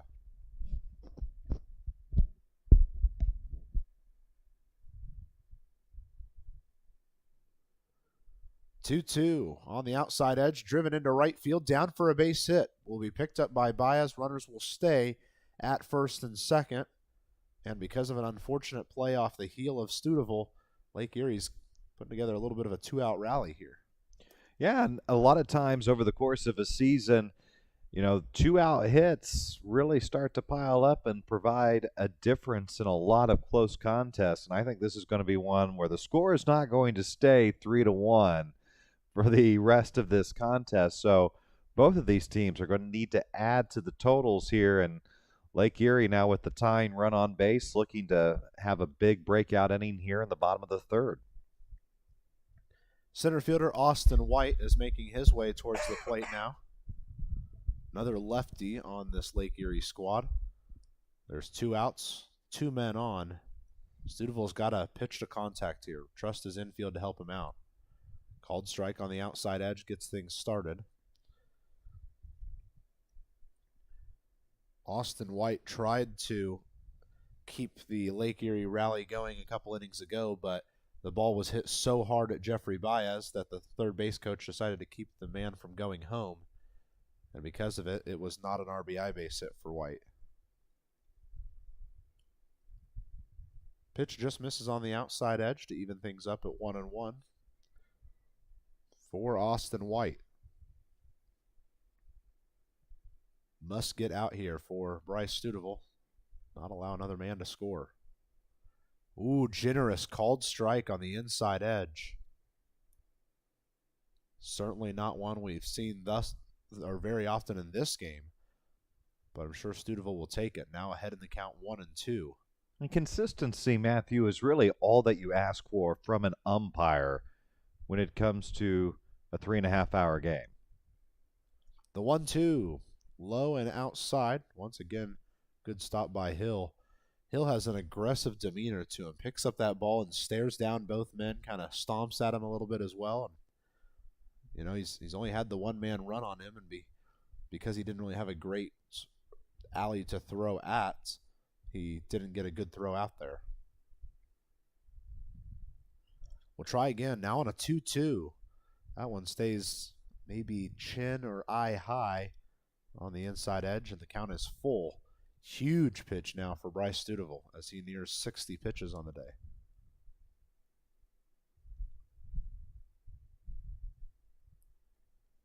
Austin White at the plate. He's got Figueredo and Rosario on base on back-to-back singles here with 2 outs in the bottom of the third. Payoff pitch. Bounces in there. Hill's able to keep it close enough that keeps the runners at first, second, and third, now with 2 outs. Remember what got Bryce into trouble in that start against Sussex County a couple of weeks ago? Walks and giving players opportunities to run the base pass that didn't earn it. They didn't reach by simply getting a hit. You don't want to give, I call them, unearned runs in a sense, because you're not making them earn that appearance at first base or second base by reaching. And that's going to earn a conversation with Max Peterson as he makes his way out to the pitcher's mound, and the entire infield will come in and pass the rosin bag around. I don't think Bryce Studeville is too worried about that foot. It did look like as Max was walking out that he did kind of look down at it and kind of stretch one of his legs back. Don't know if that happens to be with that ball coming off or not. Everybody has something to say in the huddle as we're ready to keep playing baseball here. And it's good to see Max do that. Get out there and boost the confidence of your pitcher, Bryce Studeville. Say, hey, we need one right here. Let's get out of the inning and keep cruising along right now. 6 hits for Lake Erie, and we're in the bottom of the third with 2 outs. Very quick. First pitch is a curveball that stays low, ball 1. Certainly not the direction that Studeville wanted to start this at bat. Jake Gitter making his first appearance of the day. Of course, he came in for the ejected Sean Cheely after Cheely had a tad bit of frustration on a out call at first base. What do you think Sean Cheely's doing right now? You think he's already showered, or he's just sitting at his spot in the clubhouse waiting for the game to get over? I bet the Otters went on that little run and he just clicked off the TV and went and got showered and ready to go. Do you leave before your teammates are done, though, or do you stay in the clubhouse? Sure. Yeah. I've never wanted to ask someone who just got tossed, like, hey, so what are you going to do now? Well, both of the clubhouses here at this Lake Erie ballpark are both on the third base side underneath the party deck out there. So, of course, it doesn't matter for Lake Erie because their dugout's on that side. But if an Otter was to get ejected, he has to walk that entire walk out there because the only way to the 2 clubhouses is on the field. And that's what happened at Sussex County when the whole situation happened in that middle game of the series. Meanwhile, we've got a full count erupted in this opportunity for Jake Gitter. And Bryce Studeville, I think, here needs to not be afraid to put a pitch in the strike zone. You have to because, again, you can't walk another batter. Contact's made. It's driven to the right side, through for a base hit. 1 run's going to score. 2 runs are going to score. And the runners will stay at the corners. It is a 2-run single for Jake Gitter in his first opportunity of the day. And just like that, the game's tied right back up. So good for Jake Gitter. I mean, he was not in the original starting lineup when our game and the pregame ceremonies were being conducted here in Avon, Ohio. And then he gets a chance, his first at-bat, to make an impact in this game. And there you go, a 2-run game-tying single here in the bottom of the third, and suddenly Lake Erie has found that same offensive rhythm that they enjoyed in the first inning off of Bryce Studeville. Well, and I'm sure it hurts even more than ever that had that ball not gone off his foot, they might have grabbed out number 3, and now that's that if we had gotten that, maybe this, none of this ever happens. So that's part of the thoughts. You've got to find a way to get out of the mind and keep moving forward. The catcher, Brian De La Rosa, is the next victim at the plate. There's 2 outs, runners on the corners, and Studeville starts off with a called strike 1.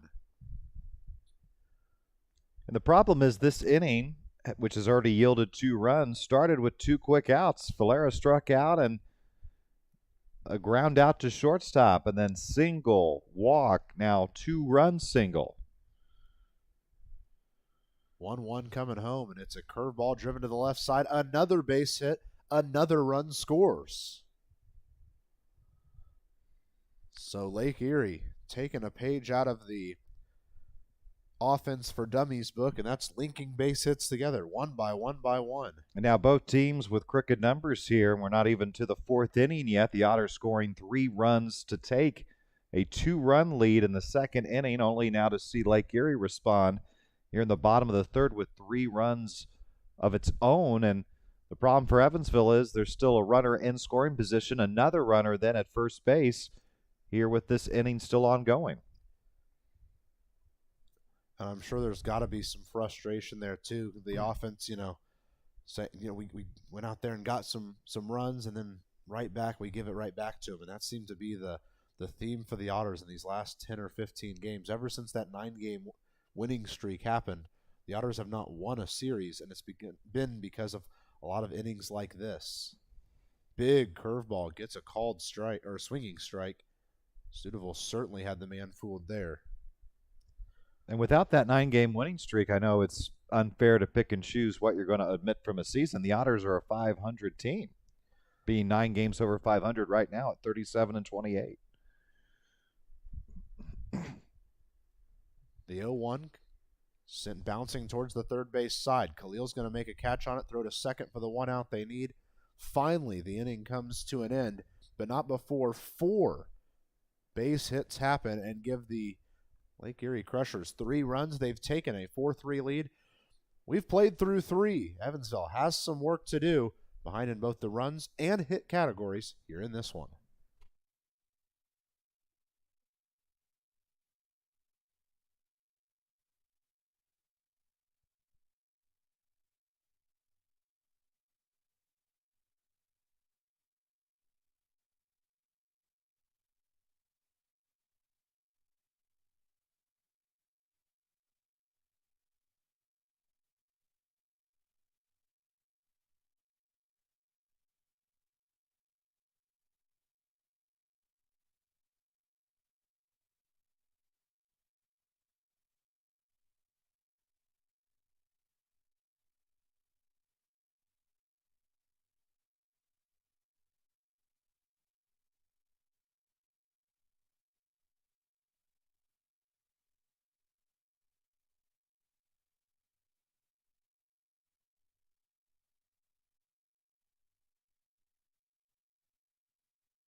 If you want to stay up to date with everything Evansville Otters, you can follow the Otters on Twitter at Eville Otters, follow on Instagram at Evansville Otters, or like the Evansville Otters on Facebook, and that way you'll never miss a moment.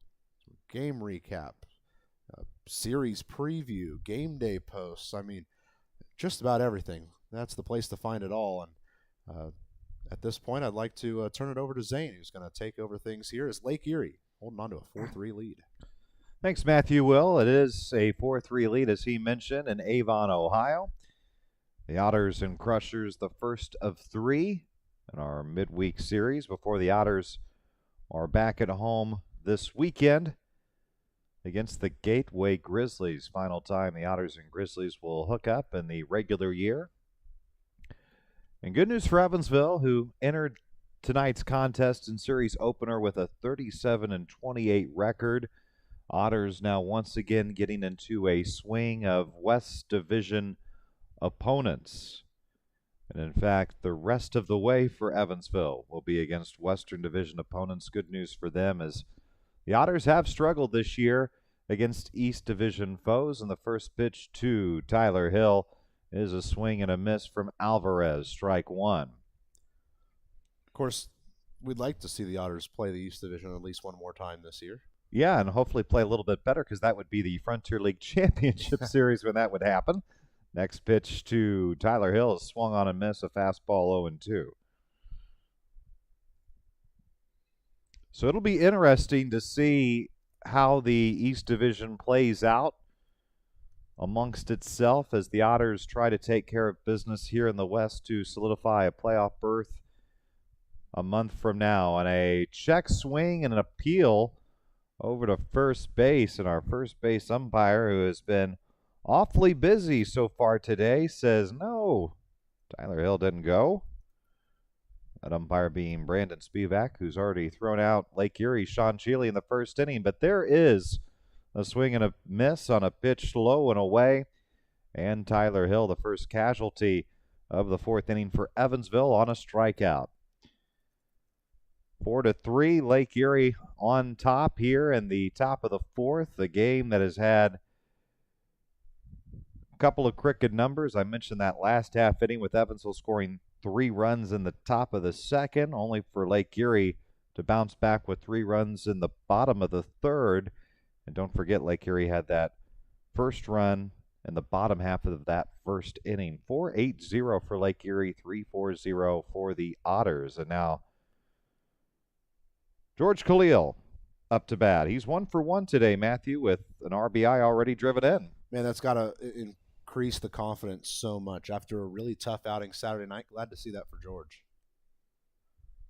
1-0 pitch, and the count is even now at 1-1 on a fastball that just got that outside lower half of the plate.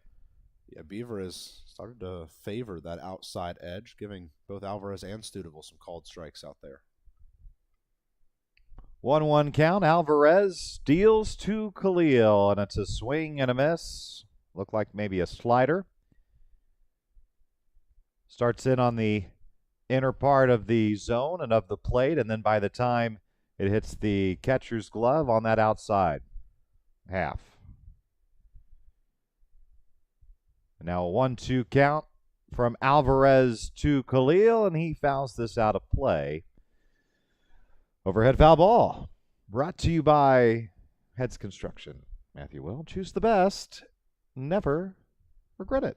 Yeah, I was playing golf at Helfrich yesterday, and the Heads Construction van drove by. I'm like, hey, choose the best. I was driving it. Oh, what do you know?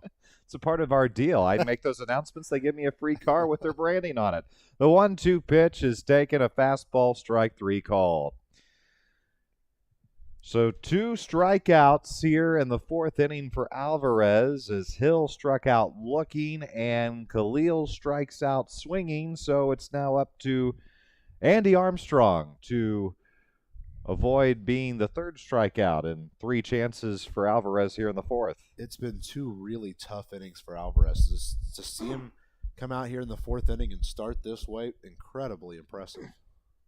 Both starting pitchers in this game have shown their strengths and then at times shown the weaknesses as well, as the first pitch to Andy Armstrong is taken over the heart of the plate for a strike. Alvarez with 3 strikeouts so far and 2 walks in 3 2/3 innings. The next pitch is just a bit outside. Glad you used that one. Yes. Andy Armstrong grounded into a double play his first time up, ended that big 1st or 2nd inning for the Otters. I'm sure he's wanting a little bit of redemption on this at-bat. There's plenty of opportunities with the way things have gone for Evansville lately for redemption from anyone up and down the Otters lineup. 1-1 count is inside as Armstrong moves the hips a little bit to get out of the way. Wind certainly starting to calm down a little bit here in Avon, Ohio, as both the American flag and Crusher flag now almost sit dormant. Where's the Ohio State flag, which is one of the more unique ones since it's not an actual rectangle, as Alvarez deals, and a swing and a miss, and the count even now 2-2. Deuces. Matthew Will, what are they? They're wild in this scenario. They're wild. 2-2. But no one's on base as Alvarez up to 70 pitches. And he'll step off, and he and his catcher will go through the signs once again. Sure, Miles Gordon standing on deck right now is eager to get another opportunity. Brian De La Rosa gives the sign, and the pitch, it's a ground ball to shortstop, and it's a bad throw, and Andy Armstrong is going to be safe, and in fact, the ball goes into the dugout, so Andy Armstrong is now in scoring position at second base as the throw from the shortstop, Kenan Irizarry, took the first baseman for Lake Erie off the bag. That's Jackson Valera, and Valera not able to corral the baseball. It goes into the dugout, and here is a prime opportunity for Evansville with the top of the order coming up. Yeah, I'm not sure if Florence first baseman 6'9" Price could even have climbed the ladder to a ball like that. I hope the Otters can make this a costly error like so many teams have done to them in the recent weeks. Let's see the first pitch to Miles Gordon taken outside for a ball.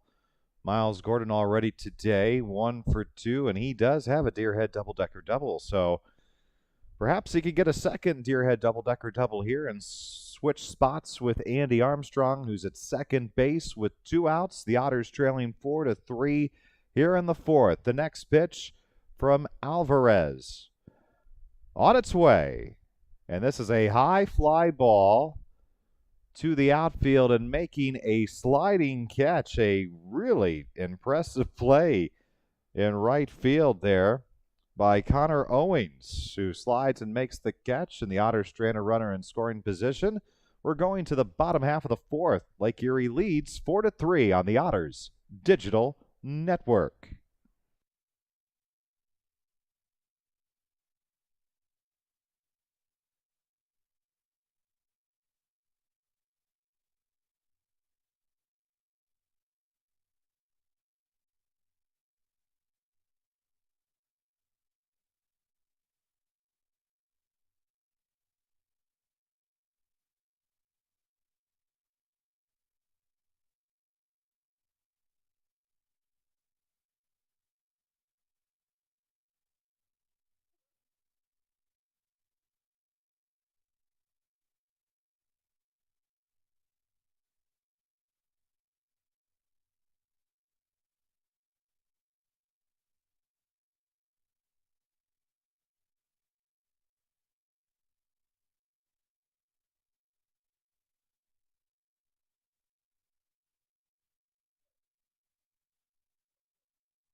Back here, Frontier League Baseball in Avon, Ohio. The homestanding Lake Erie Crushers on top of the visiting Evansville Otters. Matthew Will alongside. I'm Zane Glodfelter on the Otters Digital Network, wherever you might be listening in from. Great to have you with us on this Tuesday night, August 2nd, 2022. Otters are going to be back at Bosse Field on Friday for the first of three against the Gateway Grizzlies. Friday and Saturday's contest starting at 6:35, and Sunday games now, remember, in the month of August, start at 12:35. So that Sunday finale will be at 12:35, and then Otters will go on the road for 6 more. So currently on a stretch of 9 out of 12 being on the road, and Evansville getting those frequent driver miles as Bryce Tudeville works and delivers a first pitch strike to Connor Owings, who just made the great play in right field to close the inning, and now he leads off in the bottom of the fourth and takes a pitch low, 1-1. Yeah, I've heard those 12:35 first pitches on Sundays. I've heard that the four-legged friends appreciate those a little bit more, so you can bring them out on a dog days of summer. Next pitch is taken low, 2-1. Zane Klotfelter prefers the 5:05 just because church for me gets done at 11 o'clock, and then that only gives me 35 minutes to get from church to my position at Bosse Field for public address duties. As now the count is 2-2. I'm sure if there was a holdup, the Otters would make time. I don't think they would. The 2-2 pitch to Bryce Tudeville on its way, and it's a strike 3 called, and Connor Owings strikes out to begin this bottom half of the fourth to bring in Jackson Valera.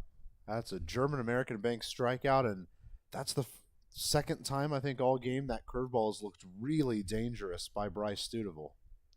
So 2 German-American bank strikeouts for Bryce Tudeville. And, yeah, beautiful curveball there to bring in Jackson Valera, who's 1 for 2. He's already driven in a run, and he's also one of Bryce's 2 strikeouts already. So let's see if he can deliver another strikeout here, and that first pitch is taken for a strike, 0-1. A tad bit generous on the outside for Matt Beaver. It was, but perhaps he has dinner plans, so finally going to expand the zone, as that pitch was not close enough to count as a strike, so now the count even at 1-1. The next pitch is a foul off the ankle. That was extremely, I don't want to say dramatic because I'm not the one that just fouled a pitch off of my ankle, but it's like it sent a shockwave through his body, and the hands had to open up because the bat went kind of flying. Yeah, the bat went further than the ball. off of I the. think he probably walked 12 feet behind home plate to go pick up the bat. And again, you know, I can only imagine how I would react or the words that I would be saying that I'm sure not suitable for our ODN audience nationwide. So Jackson Valera collecting himself now in between the dugout and batter's box, and he'll step back in. The righty with a 1-2 count facing Studeville. The pitch from Bryce, and it's a high fly ball down the left field line. Jackson Valera looks at it.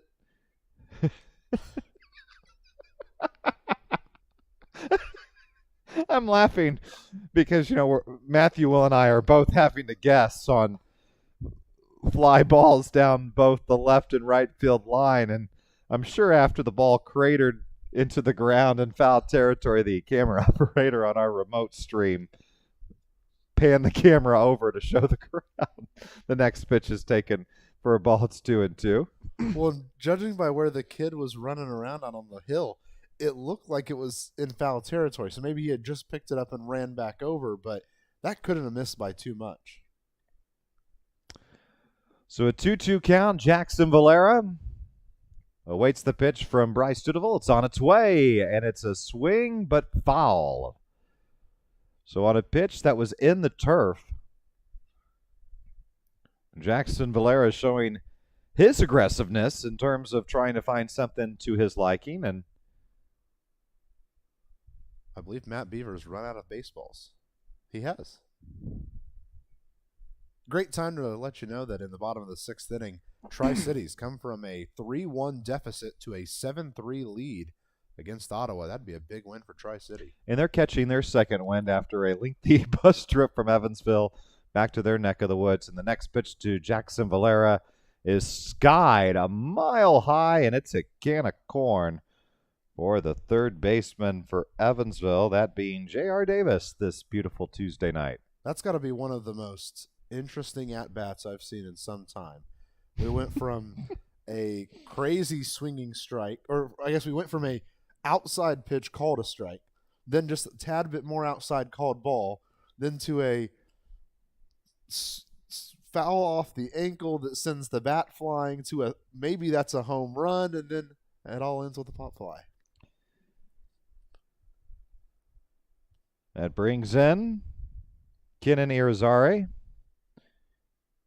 And the first pitch is a ball, and now the next pitch is, guess what? It's also a ball. It's 2-0.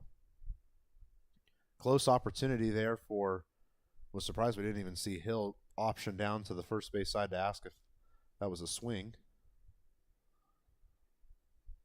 Quickly 3-0, man. And my bad, this is not Kenan Irizarry, but the person preceding him in Kemuel Thomas Rivera. I'm jumping ahead. So excited to see yours are. I am, because I can never get his name right. The next pitch is a high fly ball off the bat of Thomas Rivera. And who wants it? The shortstop does. That being George Khalil. He makes the catch in a clean inning for Bryce Studeville, and the Evansville Otters were through 4 in Avon, Ohio. The Crushers on top of Evansville, 4-3 on the Otters Digital Network.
Evansville Otters baseball on the Otters Digital Network is presented by our friends at Budweiser, the king of beers. This bud's for you, Matthew Will.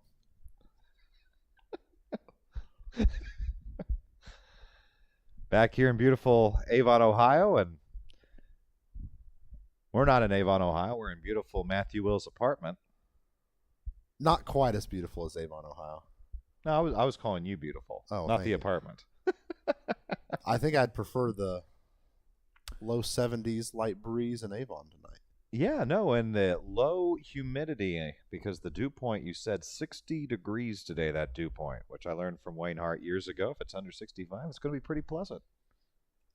Well, you're right, maybe 20 minutes from the banks of Lake Erie there, so you always get a little bit of a light breeze coming off there. Otters here leading off the top of the fifth with Brian Rosario, and the first pitch is taken for a ball. 0 for 2 Brian is. 0 for his last 7. But who's counting? Just me, because it's my job.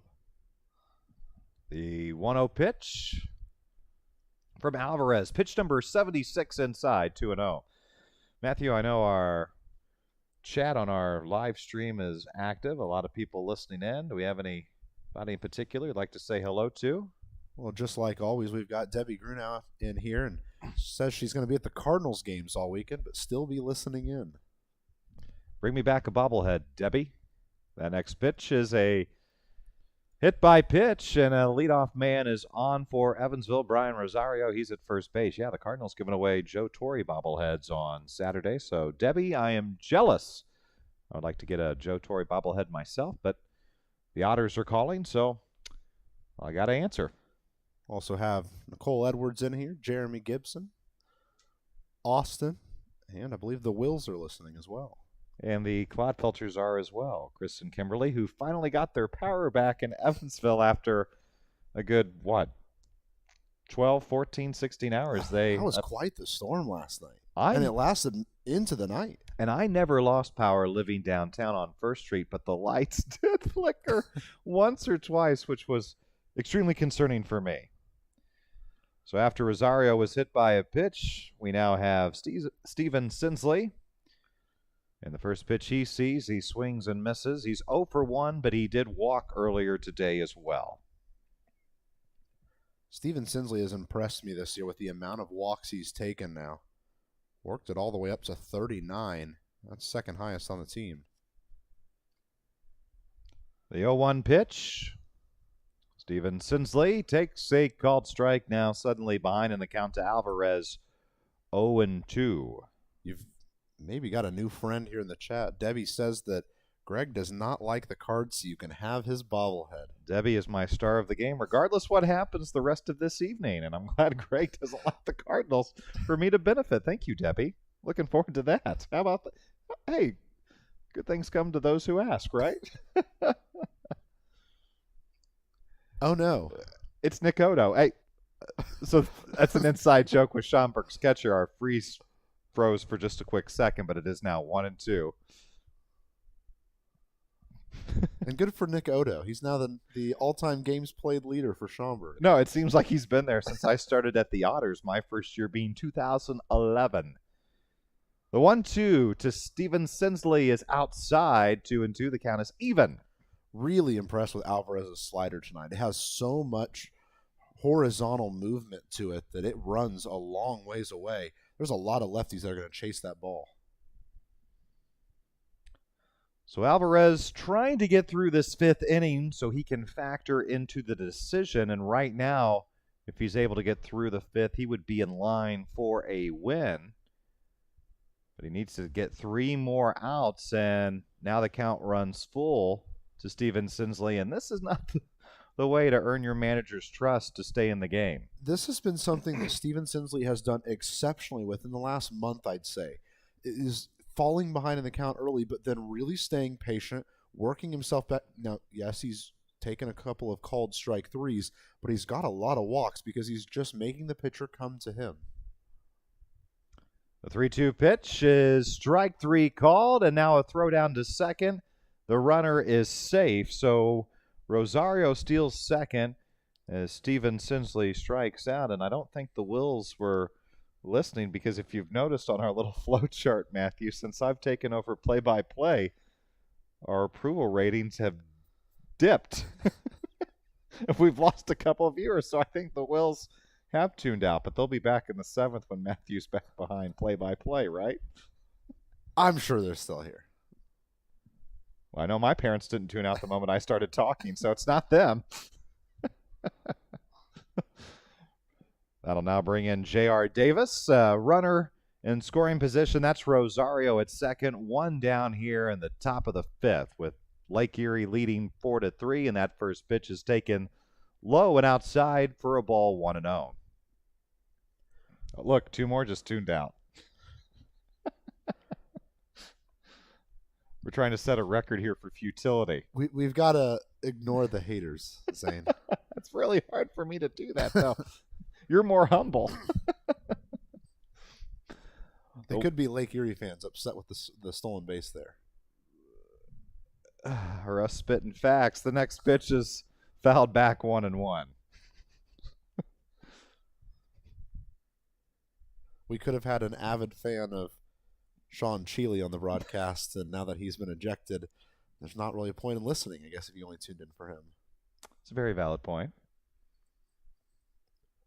No matter what color you're wearing for this game, glad you're tuning into the Otters Digital Network. Yes, we're pleased to have you. The free option here, our AudioCast on ODN. Make sure you subscribe to our YouTube page to get notifications when Matthew Will goes live. As the next pitch to J.R. Davis is fouled back, and the count is now 1-2. Runner at second base and Brian Rosario. He led off the inning by getting hit by a pitch and then stole second as Steven Sinsley struck out. Again, an impressive slider from Alvarez that Davis just barely got a hold of to foul off.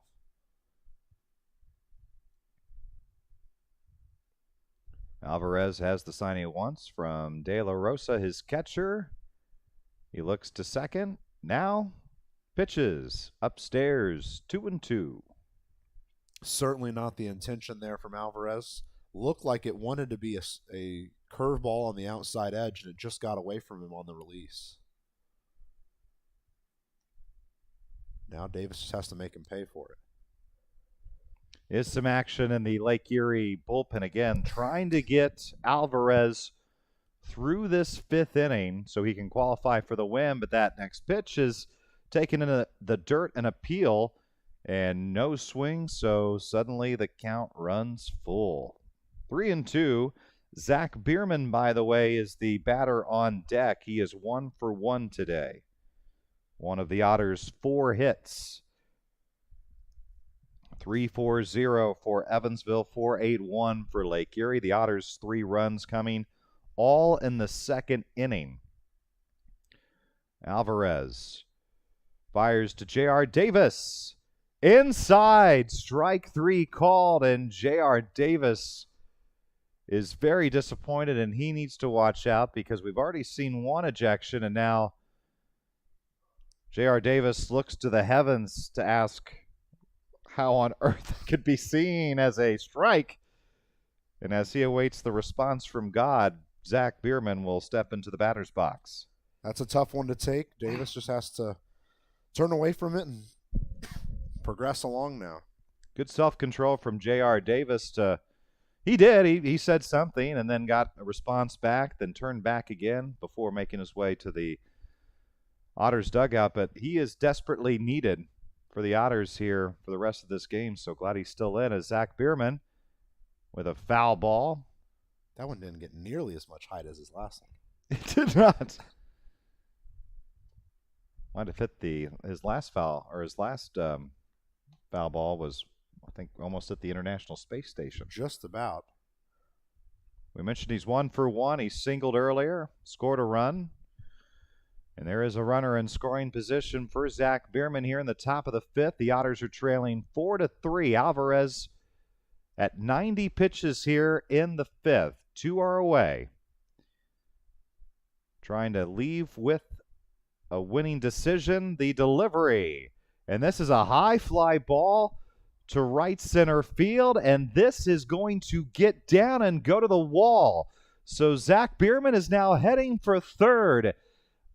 He slides, and he is safe with a triple. So Zach Bierman with an RBI game-tying triple here in the fifth inning that scores Rosario.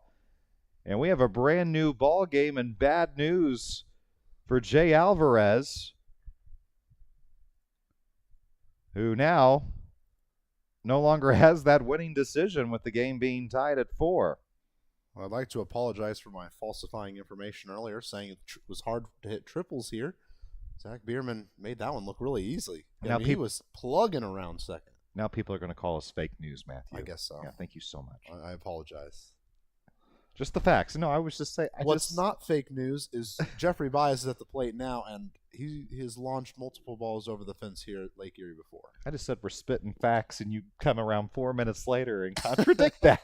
We're supposed to be working as a team.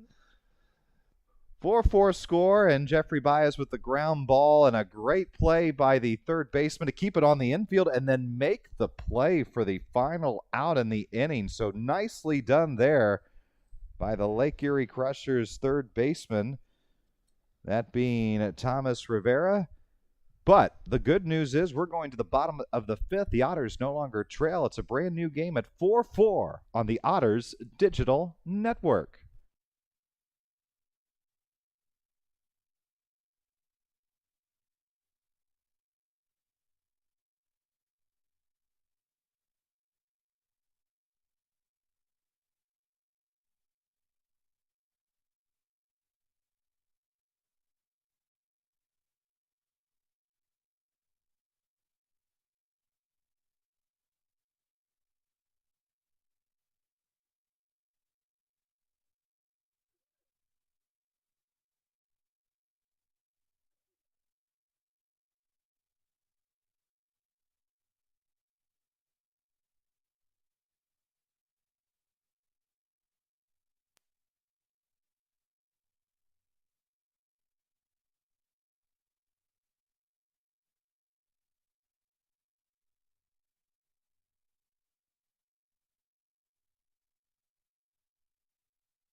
We're to the center point energy, center point of the game.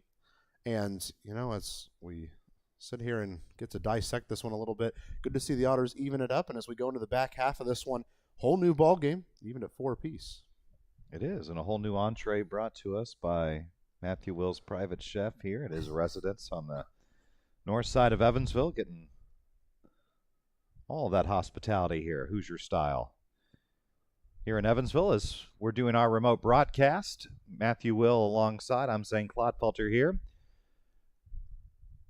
It is a tie game 4-4 after Zach Bierman's game-tying RBI triple, and Bryce Tudeville back on the mound for Kenan Irizarry here in the bottom of the fifth.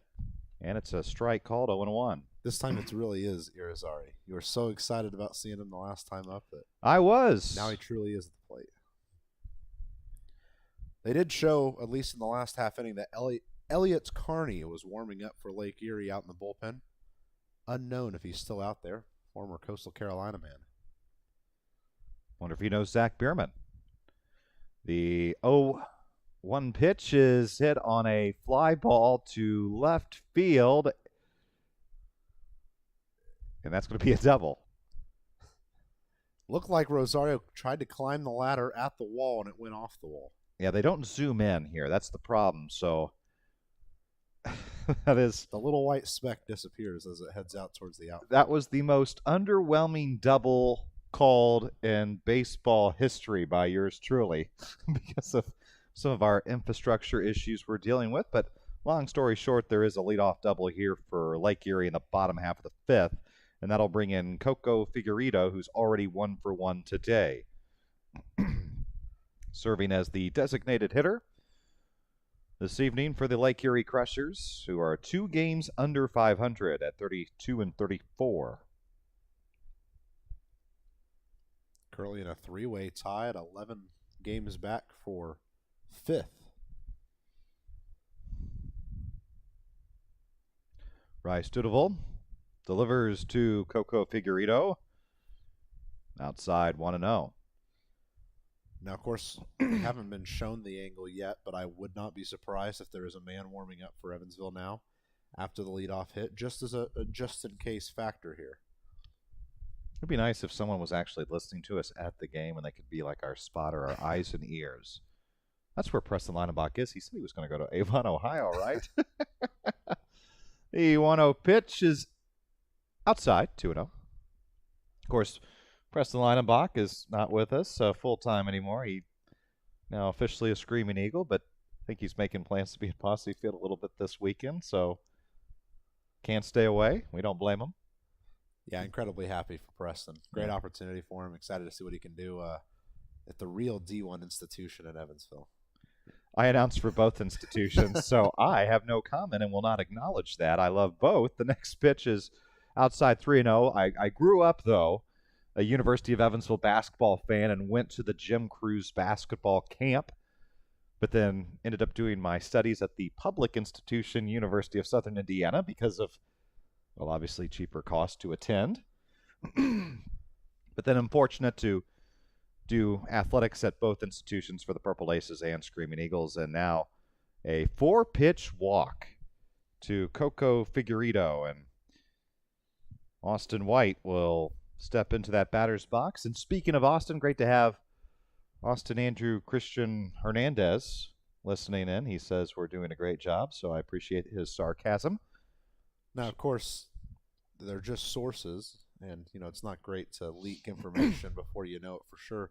But it sounds like Austin might join us on the Otters Digital Network tomorrow night for Game 2 of this series. He is. Austin Hernandez is going to be alongside Matthew Will, and then I'll rejoin Matthew on Thursday for the finale of this road trip. And here comes Max Peterson to discuss current events with Bryce Tudeville and the rest of the infielders. And I'm sure the current events they're discussing is this situation now they find themselves in the bottom of the 5th with the first 2 runners to reach. And here to break up this party, our home plate umpire. Yeah, Matt Beaver just came in, shook his head, said, yeah, I agree. Let's get this show on the road. Leave it to Beaver to break up the meeting at the mound. Do you get what I just did there? I do.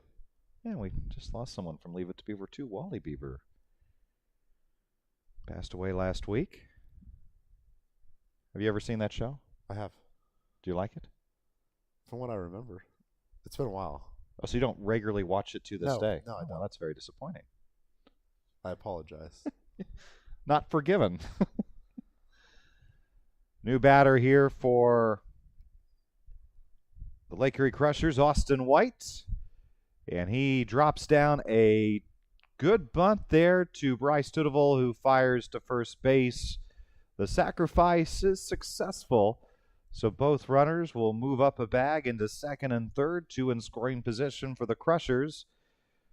For Jake Gitter, who was not in the original starting lineup for the Lake Erie Crushers, but in his first plate appearance, hit a 2-run RBI single.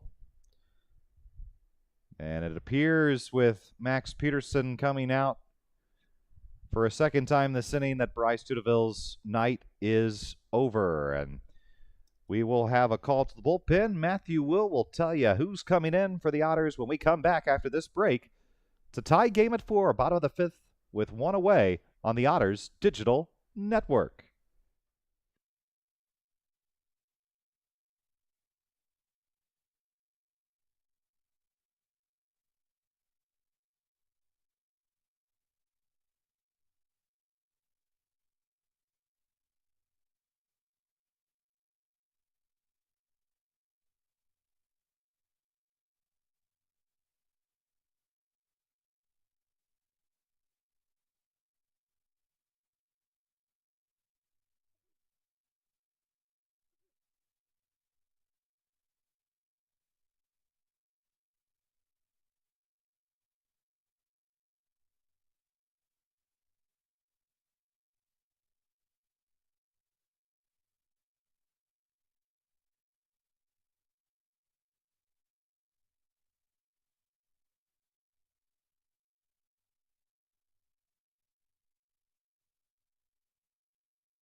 Call to the bullpen for the Otters here in the bottom of the fifth inning with one out, runners at second and third. The new man, Braden Bonner, will get the nod out of the bullpen. He was traded to the Otters just a few days ago from the Windy City Thunderbolts, a team that has really not had their way going for him recently. See what he can do in this operation.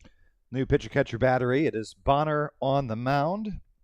Hill behind the plate for Evansville. That pitcher-catcher battery is powered by the Answer Auto Repair East. Find your battery needs at the Answer Auto Repair East, located at 2319 North Greenville Road, or give them a call at 812-475-9000. Tell them the same from the Otters sent you, Matthew Will. And this call to the bullpen is presented by our friends at Business Communication Solutions, who you can contact for all your business communication solution needs. Very close stance for Bonner. First pitch from Bonner is taken for a strike on the inside corner to Jake Gitter. Bonner's signing was made official today after he made it to Evansville, had the physical, the works before he was approved to be signed. Had the meet and greet with Doc Martin. Exchanging pleasantries and medical history. The 0-1 pitch to Jake Gitter from Braden Bonner. On its way. Outside, the count evens 1-1. 1 for 1 is Jake Gitter. I mentioned that two-base single. He also walked as well. So every time he has had a plate appearance, he has reached.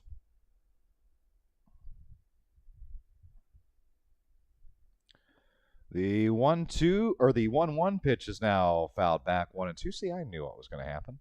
And all three pitches Bonner's thrown thus far have been his slider, and they have a lot of movement on them.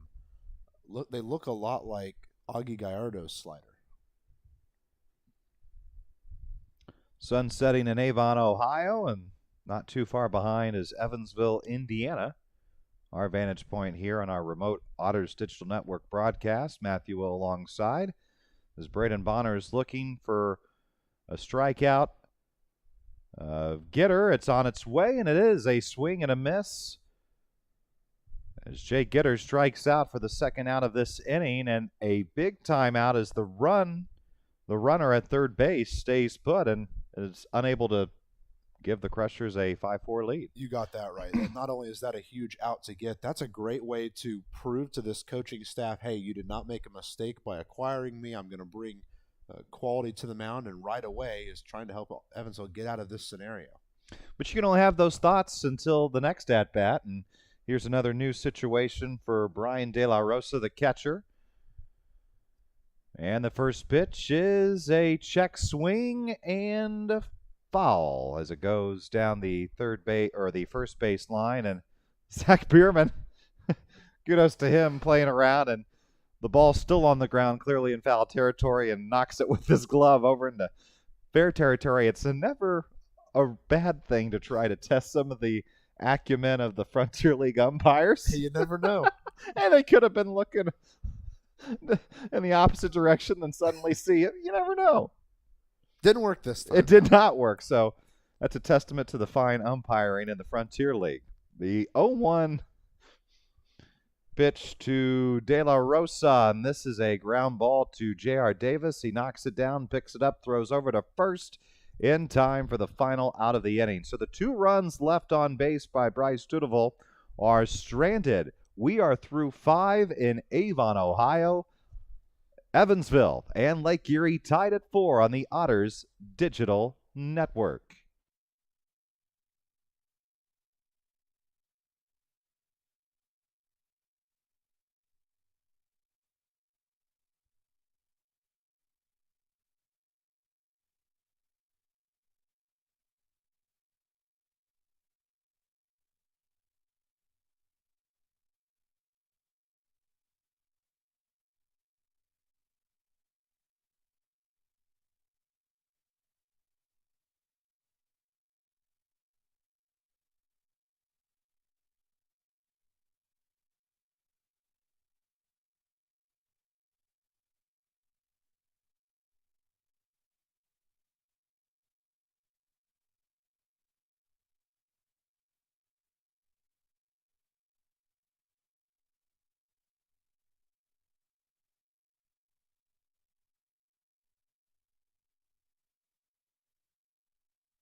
Back here, Avon, Ohio. Crushers hosting the Otters. We have a tie game at 4, and Matthew Will, a new BCS, Business Communication Solutions, call to the bullpen. Yeah, we've got Elliott Carney, who is the former Coastal Carolina man. A couple of years behind Zach Bierman. I went and checked to see the exact years. He was actually part of Coastal Carolina's little run in the NCAA regionals this year, and is now going to try to help Lake Erie keep things where they are now. An interesting scenario now where both starting pitchers are out and neither is in line for either win right now, as it's going to fall to the relievers at this point. You get a no decision, and you get a no decision, and you get a no decision. By the way, the new battery, it is Carney on the mound. Excuse me, De La Rosa behind the plate. That pitcher-catcher battery is powered by the Answer Auto Repair East. Find your battery needs at the Answer Auto Repair East, 2319 North Green River Road, or give them a call at 812-475-9000. For Mr. Carney, in terms of pitching, he has an ERA of 3.04. This will be his 11th appearance of the year, already pitching 26 and 2/3 innings. He's given up 21 hits in that 26 and 2/3. 10 runs, 9 of them being earned. He's walked 10 and struck out 39. The other key stat for me, he's given up 5 home runs, and that opponent's batting average is .214. So one of the better guys out of the bullpen for the Lake Erie Crushers, who are out hitting Evansville 9-5 here through 5 innings as we're in the 6th inning. And leading off for the Otters will be Tyler Hill.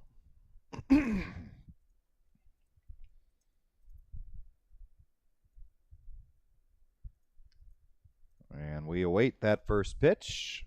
On its way to Tyler Hill, and it's taken for a strike from Elliott Carney.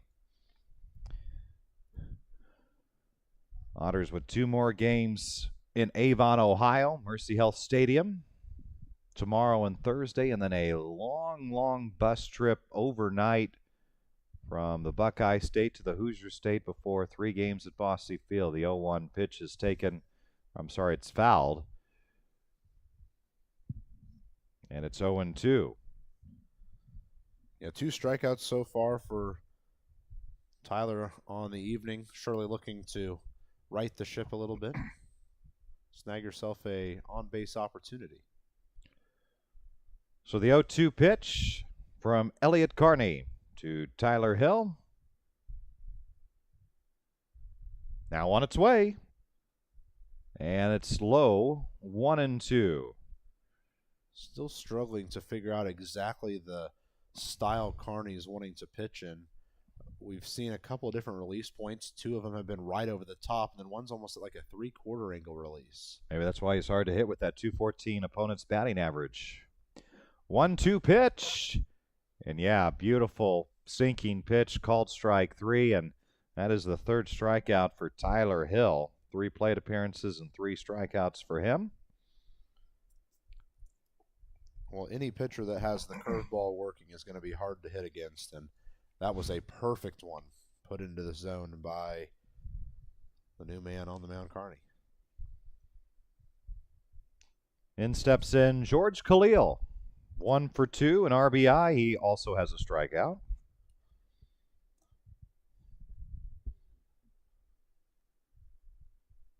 And the first pitch.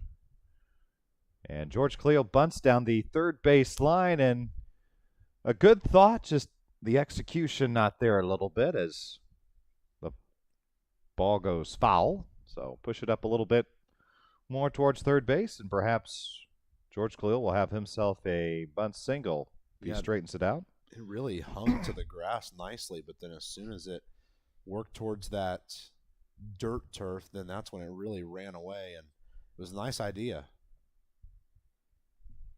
George Khalil, the product of South Carolina Gamecocks. Tough place to play college baseball. Yeah, in the SEC, a lot of big-time college baseball experience, and then you add on to that a lot of experience in MILB for several of these players as well. The pitch is taken just a tad bit low.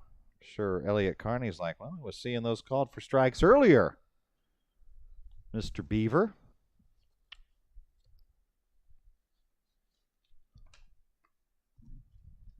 Two and one now.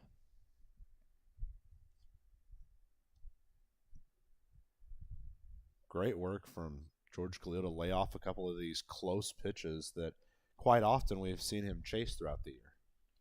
And the count's 3-1, right? Yeah. I say that because our graphic has 1-1. And his time standing still. Sometimes it feels like it. 3-1 pitch on its way from Carney to Khalil. That is taken for a strike. The count now should be full at 3-2. If I'm using mathematics correctly, and I do have a degree in journalism, so there is no guarantee that I am counting to 4 correctly. And what should be the payoff pitch 3-2 is fouled, and we'll do it again. It would be nice if Mr. Beaver, our home plate umpire, could signal here what our actual count is for not only Matthew Will and I here in beautiful Evansville, Indiana at Matthew Will's apartment, but for the person operating the score bug on the Flow Sports broadcast that we're using as our feed. Well, in the in-house scoreboard, too, shows 2-2, so we could be both. Maybe we saw a pitch twice. Did we? I mean, it could have buffered the pitch, and it's a foul ball. And so depending on who you root for, it's either 2-2 or 3-2. If you're for the Otters, it's a 3-2 count. And if you're for the Crushers, it's going to be a 2-2 count because you don't want to be a pitch away from a walk here with an out, especially to a speedster like George Khalil. We know there's 2 strikes, and there's still 2 strikes because that's a foul ball. I think every time we go back to the center field camera, there's a different collection of people behind home plate. They're in different seats every time. They're playing musical chairs. I guess so. Worth noting, in the bottom of the 7th inning, Gateway's holding on to a 4-0 lead at Washington. Interesting to see the Grizz come out of nowhere to be on top of a strong Washington squad. Hashtag get Grizzly. Someone always asks on their social media, what does get Grizzly mean? I would actually like to know the same thing. The pitch is again fouled back, and George Khalil giving a lot of souvenirs to some of the youngsters here gathered at Mercy Health Stadium, and also prolonging this game here in the 6th inning. It would be nice to see Khalil give a souvenir out to the folks out on the left field hill. It's the one place he hasn't hit one in this at-bat. Another pitch, it's either 2-2, 3-2, depending on your preference, and clearly we were wrong. Our remaining view, even Debbie is saying, nope, can't do it anymore. They're wrong. I jinxed this. I said we were spitting facts, and then you come out with the correction, and then we were wrong there. So we've been on a little bit of a streak now. We clearly set a bad precedent here. So now it's a payoff pitch, and now George Khalil flies out to center field and camping underneath it for the second out of the inning. That happens to be Austin White. Good news for me, I just got the notification from the MLB At-Bat app that Paul Goldschmidt just hit a 2-run single. And the Cardinals, with their new starting pitchers, have a 2-0 lead, even though the starter for tonight in St. Louis happens to be someone who's been there since, 2006, and Adam Wainwright. Lots of new arms in St. Louis this week. Except for the old reliable, until he gives up, 5-run inning and then no longer old reliable. Hey, he sells tickets. He does sell tickets, as does Albert Pujols and Yadier Molina. Nolan Arenado and Paul Goldschmidt, I think, sell their fair share, too. New batter for Evansville, this being Andy Armstrong, who wears number 8 on the back of his jersey, for those of you scoring. Yeah, that ball got fouled right back into the helmet of De La Rosa. he immediately took off the mask and the helmet, and he's taking a couple seconds just to re-let the world align. He's pondering his decisions in life as to, well, why did I want to be a catcher and take really this beating? considering the third base career. Yes. We're outfield. But then again, there's contact there, too, with a wall.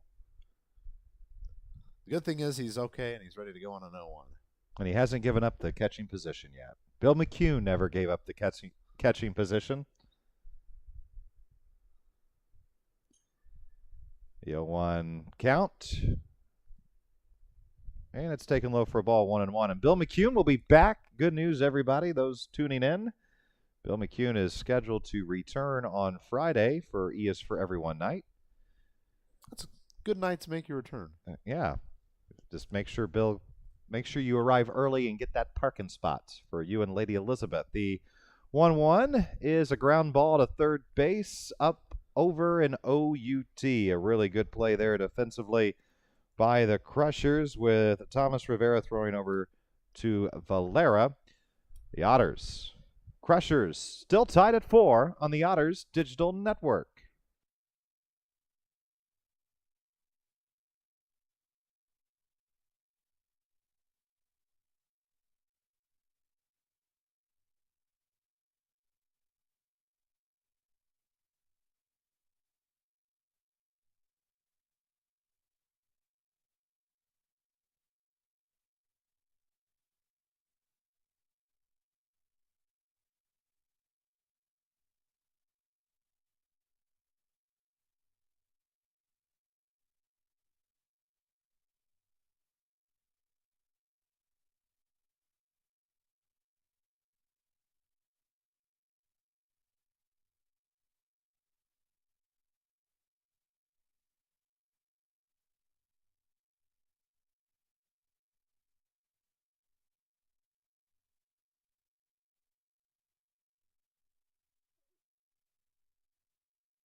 And we're back. Matthew Wills and Claude Feltier on the Otters Digital Network. Big thank you to Matthew's parents now listening in on 2 different devices to boost our ratings for the fine folks at the FCC and Nielsen. It's a 4-4 score, and back for another inning is the Otters' newest starting pitcher, that being Braden Bunner, and he has worked a 1-1 count to Matt McDermott, who's 0-2 so far this evening.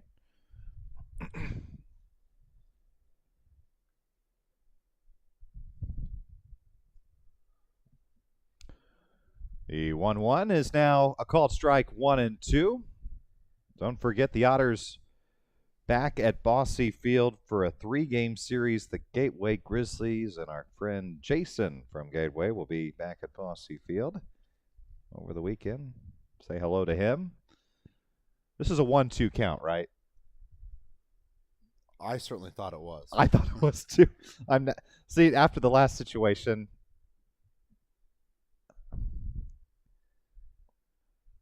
I guess it's 2-1. I honestly think it's buffering, and it's buffering at a spot where it looks like it's 2-1. I'm glad this is my last half inning of play-by-play. That way, if it happens the next one, that's your problem. Pitch upstairs, 3-1.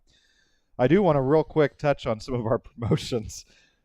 this weekend. I mentioned E is for Everyone night with Indiana 811. It's a Girl Scout night and post-game fireworks. It even says post-game fireworks extravaganza on my notes. Is that bigger than the former nights of fireworks? I don't know. Next pitch, a 3-1, is hammered down the third base line, foul. So again, Can confirm as we. It could be a robotic camera that overlooks the field, and just the remote that sends the wireless signals for it to move could be on the fritz. And it's a 3-2 count now. Hoosier Lottery and the EVSC Foundation are teaming up on Saturday for the lottery scratch-off giveaway. Perhaps maybe because the schools get some of that lottery kickback. So everybody's a winner. The 3-2 pitch is swung on and missed, and a strikeout to start the 8th inning for Braden Bonner as he gets Mcdermott to strike out. Yeah, we can confirm that was strike 3. So clearly I'm just doing a very bad job here. It's good to see Bonner come into this game at a tough place, bail out the Otters, and then immediately start this half inning on the right side of things. You know, he's a guy who spent 2 years with Windy City coming into this year and is starting to look like a helpful addition for the Otters. It'll now bring in Connor Owings, who's 1 for 3. The first pitch, I saw it. It's taken for a ball. We're going to keep track now. We're going to double check and make sure. Part of it, too, is we've had Matt Beaver here a couple of times, and he somewhat changes up his delivery in terms of what he's going to call a strike, correct? It has been back and forth. Sometimes he's really pumped up to call a strike, and other times he feels a little bit of shame to call a strike as that next pitch misses inside 2-0. We can confirm that.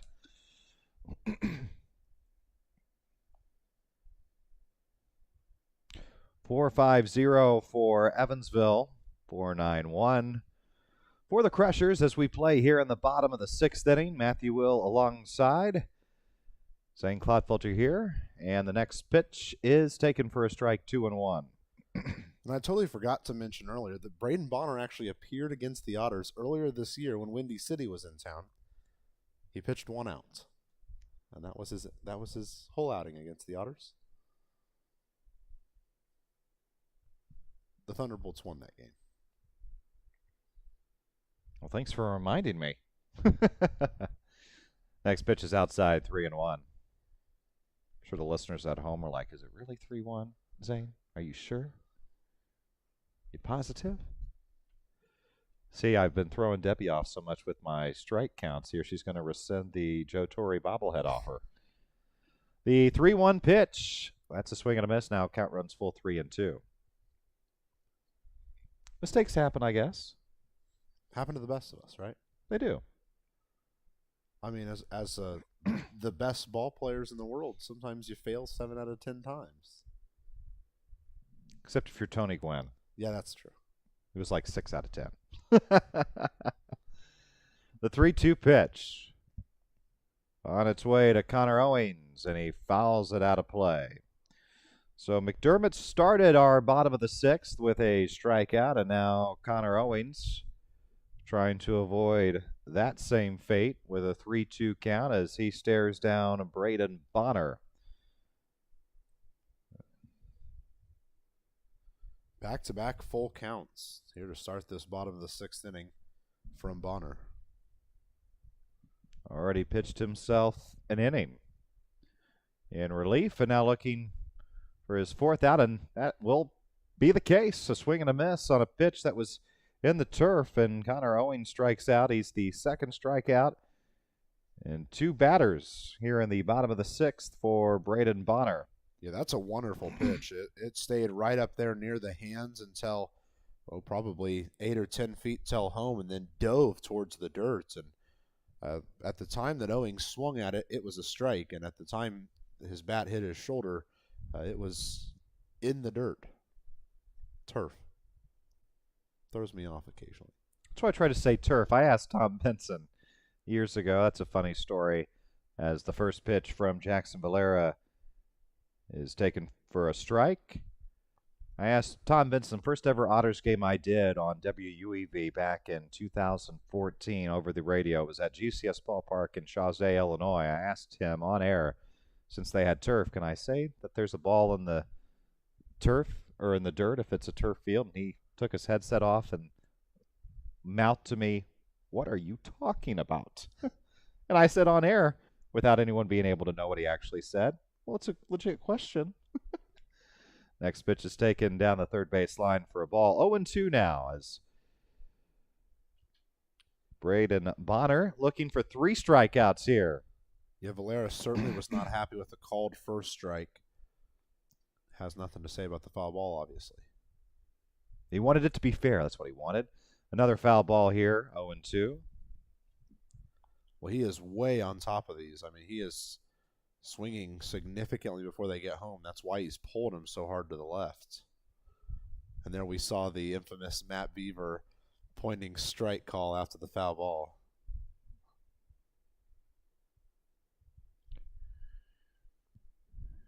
Infamous is a good word for it. Let's try again on the 0-2, shall we? We'll try. Bonner has, it appears, the sign that he wants. He delivers. And it's a ball, 1-2. Well, that one I think everyone can agree on was a ball. Valero took the pitch earlier and wasn't too happy with the call. That one he probably agrees with. But it doesn't matter what Valero wants. It's what Matt Beaver wants. And so we'll see what his verdict is on this 1-2 pitch from Bonner. And it's not up to Matt Beaver. It's up to the shortstop, George Khalil, who throws over the ground ball to first base, and Zach Bierman for the final out in the inning. So we are through 6th. Here at Mercy Health Stadium, Matthew will be back to tell you about the 7th on the Otters Digital Network.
Evansville Otters baseball on the Otters Digital Network is brought to you by Old National Bank, your bank for Evansville, your bank for life.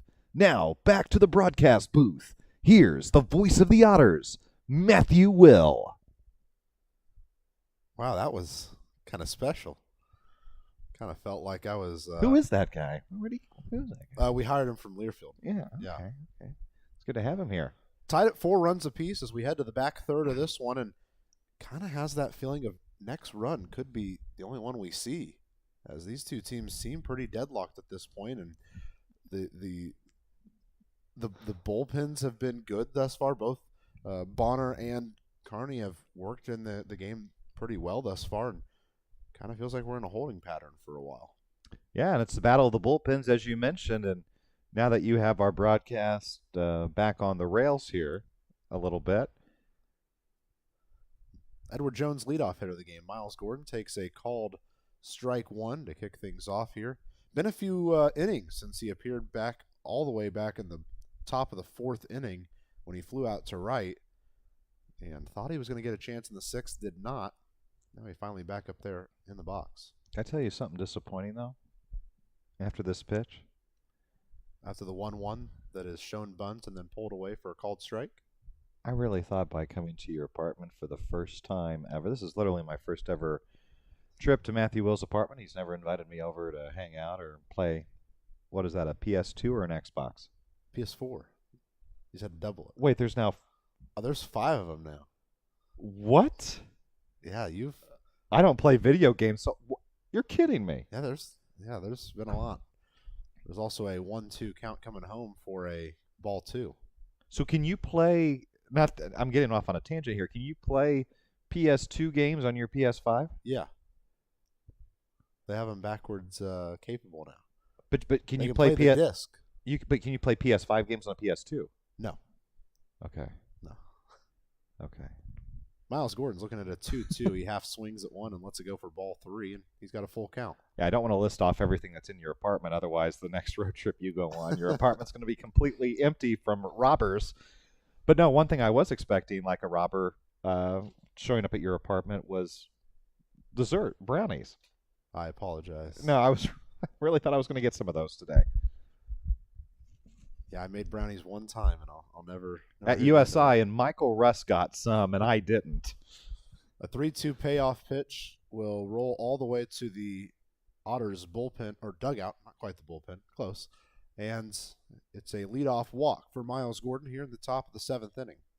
The one reason why I reference that one game and why it sticks with me, it's not like Michael Rust had, I mean, he's a small little guy. It's not like he had one small little brownie for his Michael Rust frame, but he had like 4 of them. Why did he need 4? I just wanted like a half. I'll make it up, all right? I'm never home. I'm always with these boys in blue. This is one of the few times I'm not with them, actually. I don't know how they're making it without me. I'm stunned that they're making it without you. Well, Brian Rosario shows bunt for a second, and then De La Rosa pops up like he wants to throw. You are the straw that stirs the Otters' drink on road trips. Did you like that one? That's a strong one. That is a strong one.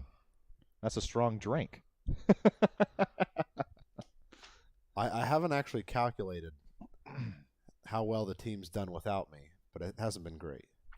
They're 1-2. I know my win-loss record doing commentary on these broadcasts remotely isn't the best either. But the 3 innings you called of the Sussex County game were the 3 best innings for the Otters. That's a very good point. But then as Jordan Fisher, Big Red, and Jevin Redmond brought up, the 2 games that featured me, 0-2, the 1 game that didn't feature me, they won.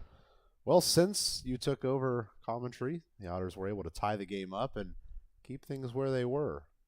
There was a tough situation there that you helped work them out of, so there's a little credit due there. Brian Rosario's trying to be the next hero. 1-1 count, runner at first. Keep an eye on Gordon. He might be trying to snag an extra bag. A 1-1 to the left fielder Rosario. He shows bunt, skies it high behind home plate. My goodness. That was almost as high as Zach Bierman's bouncing single, but that one went backwards and got out of play for a strike 2. Preston just sent me horrifying news via text message. Well, first I'll mention that apparently it was a 2-strike bunt attempt, and since it was foul, it's a strikeout. Oh, yeah. For Brian Rosario. That's how baseball works. I didn't realize that. I thought that was the second strike, not the... Okay, good. So you also messed up the strike count, too. I had it at 1-1. So Debbie's not going to only be mad at me. Yeah, so it still shows 1-2, but Steven Sinsley's at the plate now. 1 out, 1 runner on.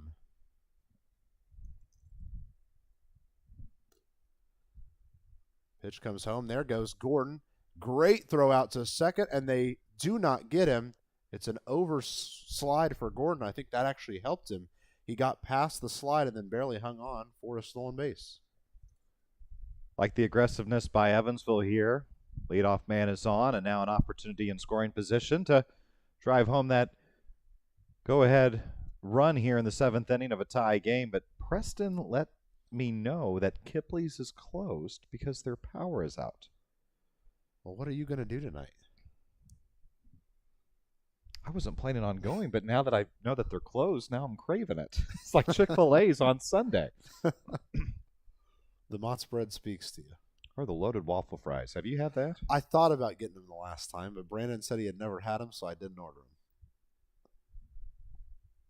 Counts 1-1 to Steven Sinsley. So you're going off Brandon Taylor's? Well, I see Brandon get a different appetizer every time, so I figured he had tried them, and I asked if he hadn't. He said, no, I haven't yet. And then the server came at that moment, and I got scared, and I ordered Mott's bread because that's what I always get. You need to get the loaded waffle fries. All right. I'll plan for that next time. Saturday. We'll see you there. Right after a 1-1 pitch to Sinsley that hits him on the top of the foot and just about bounces all the way over the netting behind home plate. There'll be runners at first and second now with 1 out.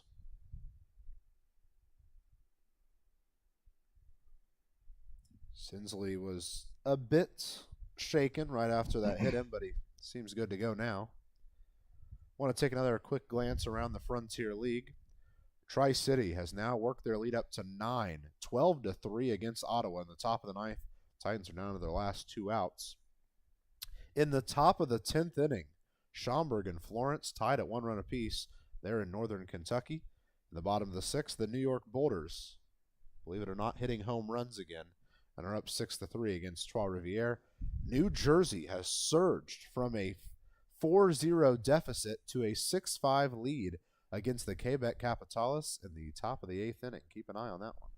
Or for those of you that speak English, Capitals.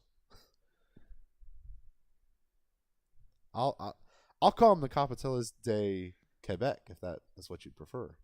See, Three River Eagles and the Quebec Capitals. A glance back towards second. Miles Gordon's back in time and having to wait another opportunity for a pitch is J.R. Davis.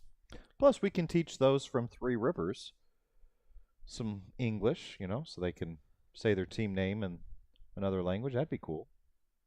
That's fair. That's fair. Yeah, especially if a lot of them are from the French part of Canada and really don't know a lot of English there. I would say most of them are. It was one of the most difficult games I've ever had to call because the game notes they handed me were entirely in French, and the lineup card they handed me was entirely in French. So how'd you get a hot dog there? I didn't, and they don't serve hot dogs. The thing to get there was pizza and poutine. That's all they have in their concession stands at Trois-Rivières. What is the latter? Poutine. It's French fries with basically gravy and cheese curds on top. Not the cheese curds you and I know that are like fried at Culver's, but actual cheese curds. That and brown gravy on fries. And it's all over Canada.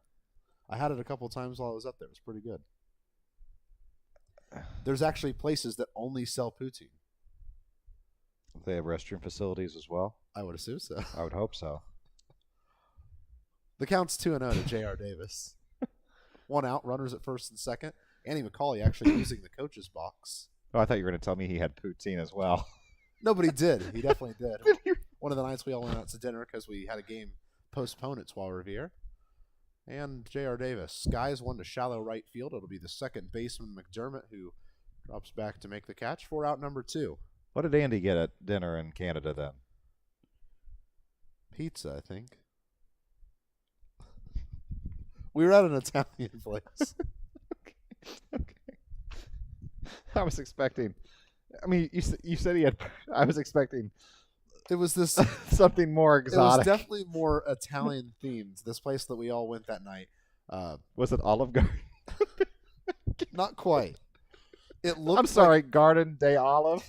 It looked like a fast food restaurant. But when we Oh. went in, they asked us where we'd like how many, if we'd like booth or table or where we like to sit, and they were asking us in French. So we had to ask. Are you sure that person actually worked there? They had an apron on, so I hope so. We had to ask someone to help us tell us what they were saying, and the entire menu was in French. So we pointed to the pictures and ordered. Oh, like a child. Exactly.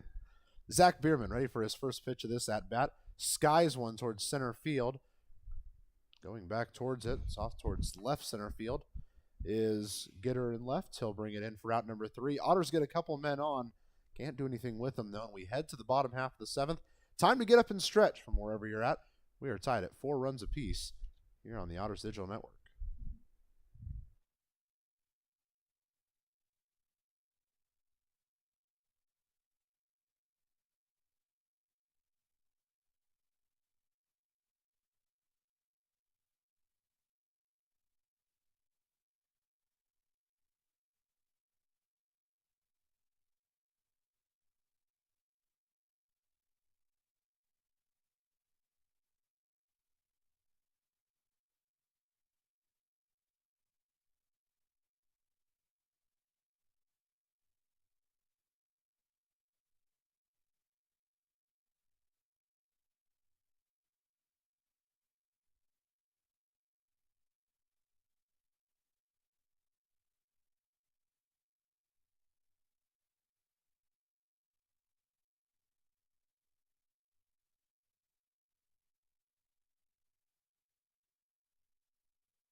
Well, I mentioned it was time to stretch here from either Evansville or Avon or wherever you're listening. And here to do the honors is the Evansville Otters public address announcer himself, Zane Clodfelter. All right, fans, wherever you're at, stand up, stretch, let me hear you. Take me out to the ball game. A 1, a 2, a 3. Take me out to the ball game. Take me out to the crowd. Buy me some peanuts and Cracker Jack. I don't care if I never get back, and we'll root for the Otters. If they don't win, it's a shame, for it's 1, 2, 3 strikes, you're out at the old ball game. Nicely done. Let's get some runs, Matthew L.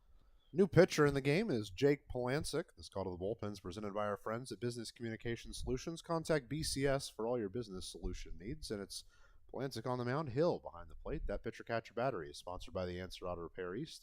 Find all your battery needs at the Answer Auto Repair East, located at 2319 North Green River Road. Or you can call them on your cellular device at 812-475-9000. A 6-3 ground out is what kicks us off here in the 7th inning. Ball just sent on the ground towards Khalil and an easy out for Polancic. You do have me hankering, though, for some pizza and platoon now. Well, I will let the Otters management staff know that when the team heads to Quebec to face the Capitals next year, you'll be first in line to go with the team. That's no? That's okay. Oh, all right. Well, the year after then. We'll put you on leave for an extra year. Heading to the plate now is the shortstop, Keenan Irizarry. First pitch to him, an aggressive fastball high and outside that's just fouled away. Polancic's last time out was in that final game against Tri-City, where he gave up no runs on no hits in his 2/3 innings of work. It was the prior outing, the first game against Tri-City, gave up 3 runs on 2 hits in an inning and a third. That was the one that really struggled for him. Of course, that last game against New York, we saw him throw 6 strikeouts across 2 innings, and that was one of the most uplifting Polancic performances we had seen all year.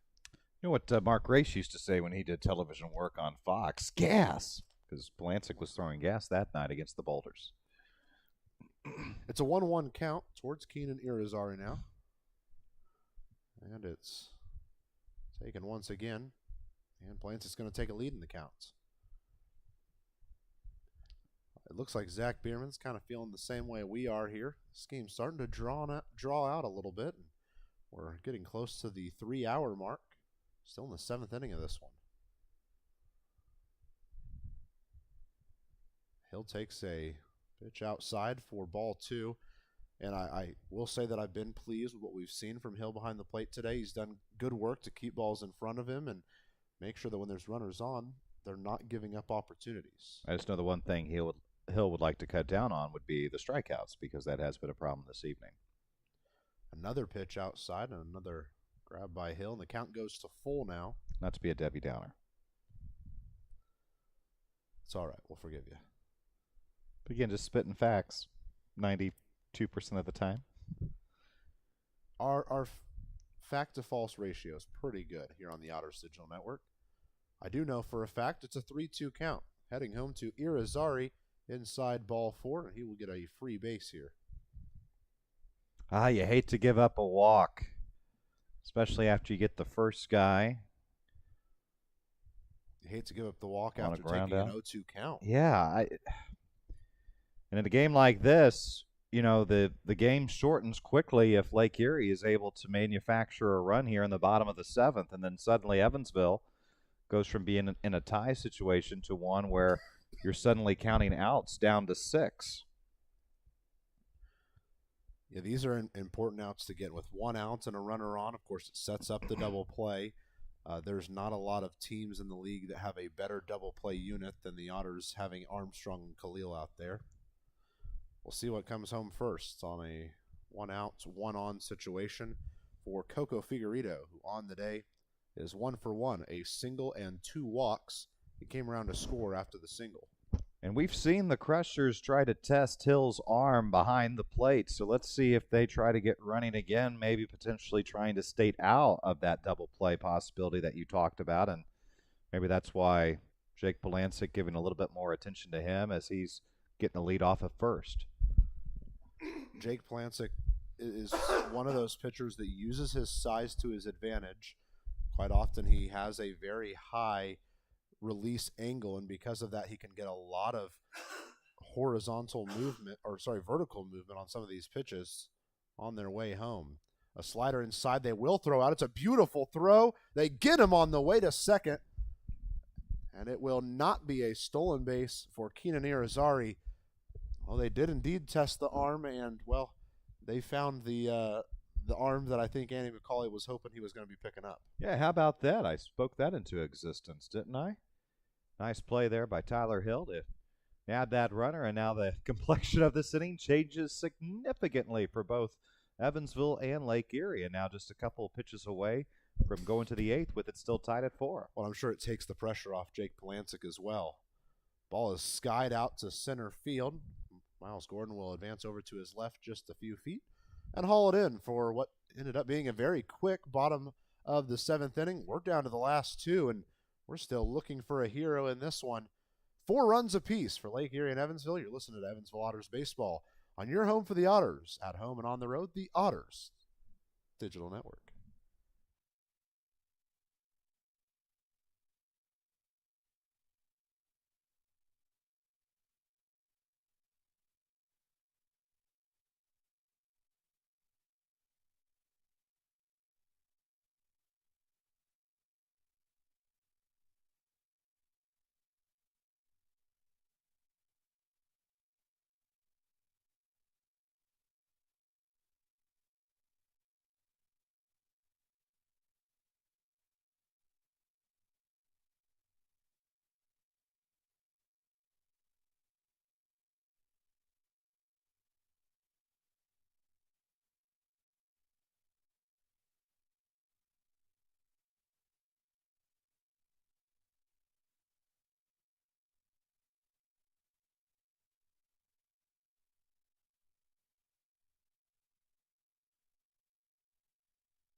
Well, we head to the last 2 innings of baseball here, and it's a perfect time to let you know that Evansville Otters Baseball right here on the Otters Digital Network and occasionally on Flow Sports, is presented by Bud Light. No comment here. So we have to. Is this Bud for you? This one is, yeah. Okay, then I'll take two. I'm talking to Matthew's butler here at his estate, and we might have a discrepancy in what Andy McCauley actually had at the restaurant in Three Rivers, right? Yeah, we've played a couple of baseball games since then. I've slept like twice since then. I think I actually had the pizza. I don't remember what Andy McCauley had. So Billy Easley had lasagna, you said. Max had a club sandwich. So we can remember that, but we don't know. Andy's the I wild sat right card. across from Andy, so I don't know why I don't remember it, but someday I'll remember it in the middle of the night tonight. So maybe you can tune in tomorrow and hear what Andy McCauley had for dinner in Canada. All the same, we do have a new pitcher on the mound for Lake Erie, as it is Glaven Pineda, who is the righty out of the Inland Empire 66ers. See, I'm the person that when I went to New Orleans for a college media convention, I wanted to have a taste of Louisiana. So you know where I went for my first meal in downtown New Orleans, Louisiana? Popeyes. It's Louisiana fast. Yeah. That's been their slogan. That'll get it done.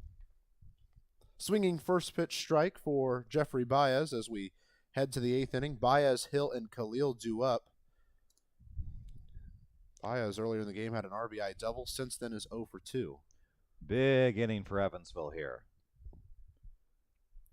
Pineda is a strong pitcher on the mound. And yet again, it seems like once or twice a game we see Baez get mad at a pitch like that he really emphasizes he thinks it's in too far, but because he hugs the plate a little bit, those are called strikes, and now he's looking at an 0-2 count. Pineda taking his time, deciding with his catcher what pitch they're going to throw home.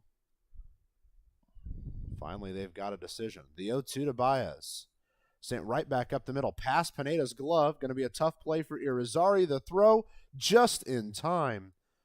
Good play there from the shortstop, Rosario, to back up behind the pitcher and get the out there. Rosario might have had one of the better plays defensively that you'll see in Frontier League baseball, and the Frontier League is so inconsistent with some of its things on social media. I don't know the last time they actually had one of the top 10 videos that they put out, but whenever they decide to do that again, whether it be next week or in a month, that might be a play worthy of mention. So this brings up the new catcher, Tyler Hill, 0 for 3, 3 strikeouts.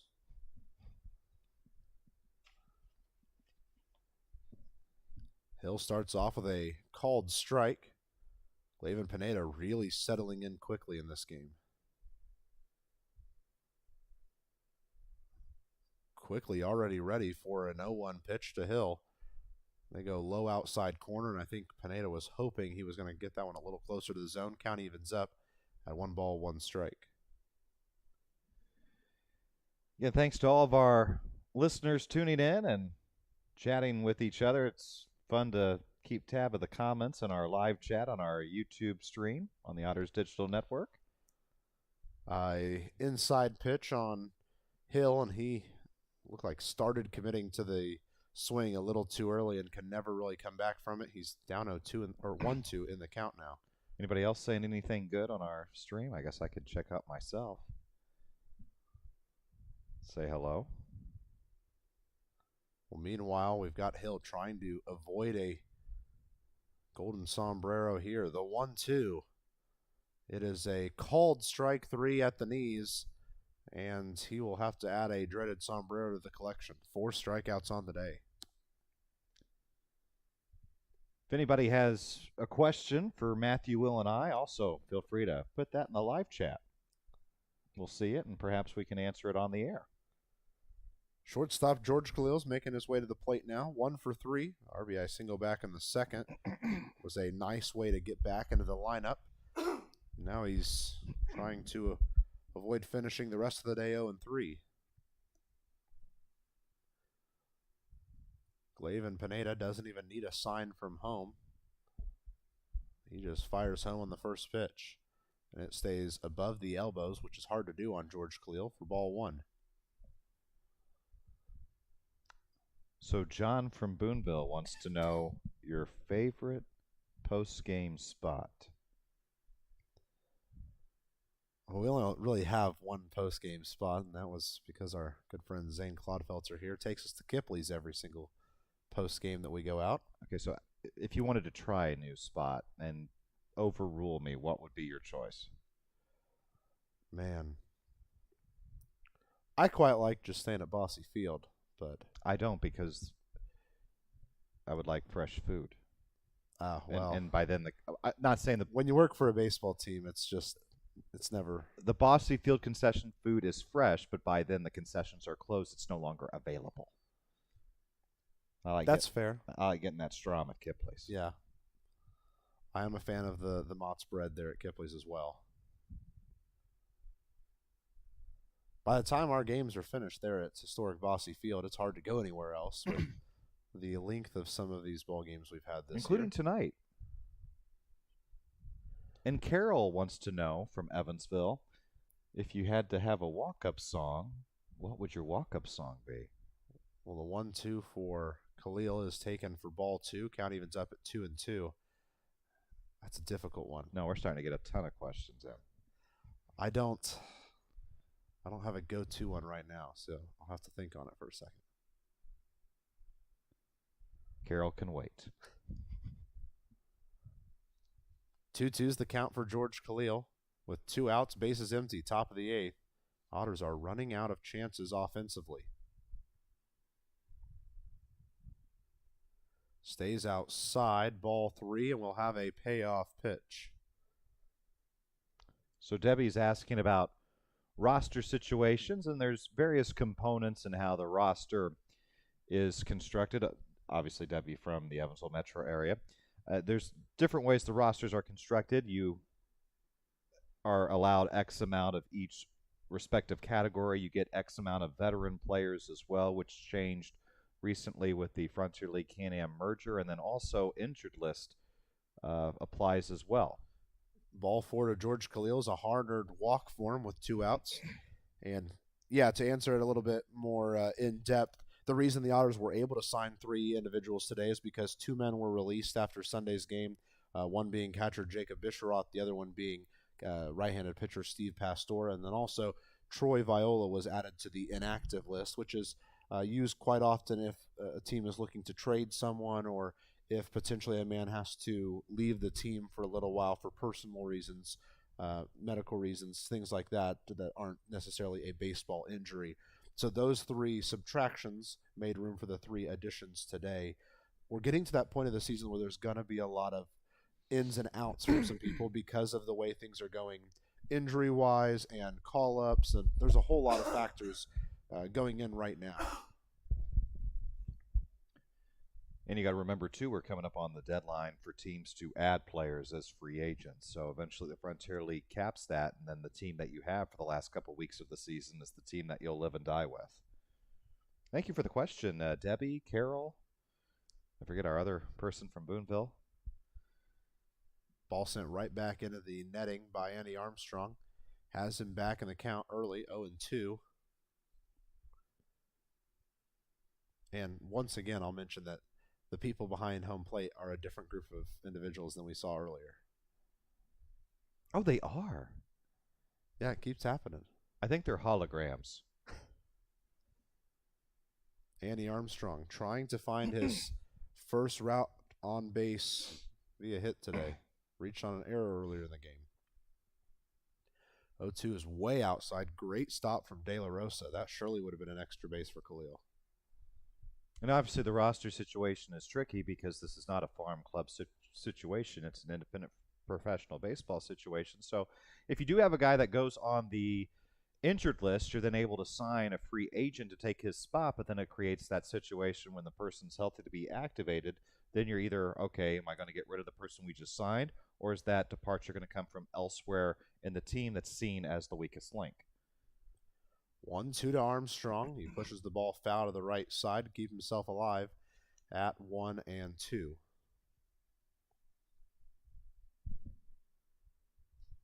Good to have Nicole Edwards listening in as well.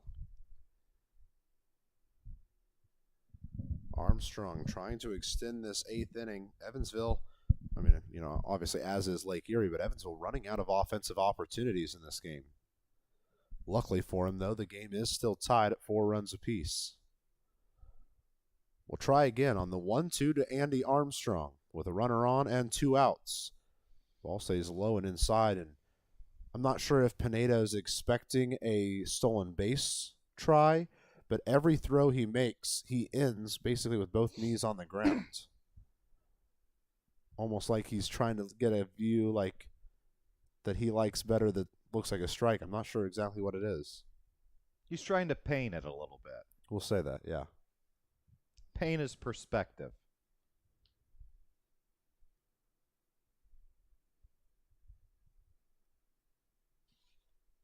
Andy Armstrong now looking at a 2-2 opportunity. 2 outs and a runner on first. It's a swinging strike 3, and that will end the top of the 8th inning. Evansville down to their last 3 outs offensively. Lake Erie's going to get a chance here in the 8th before we head to the 9th.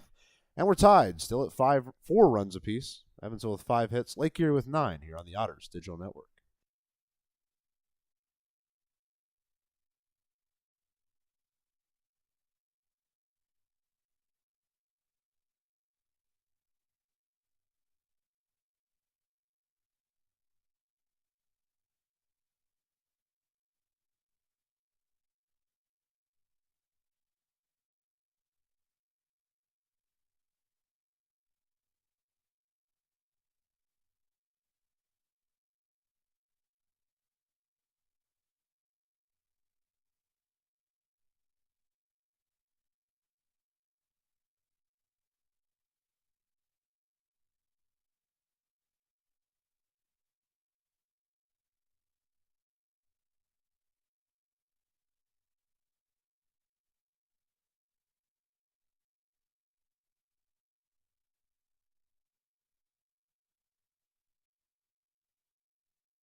Want to make your lawn and landscape look like a field of dreams? Make sure you use Tin Barge professional brand products.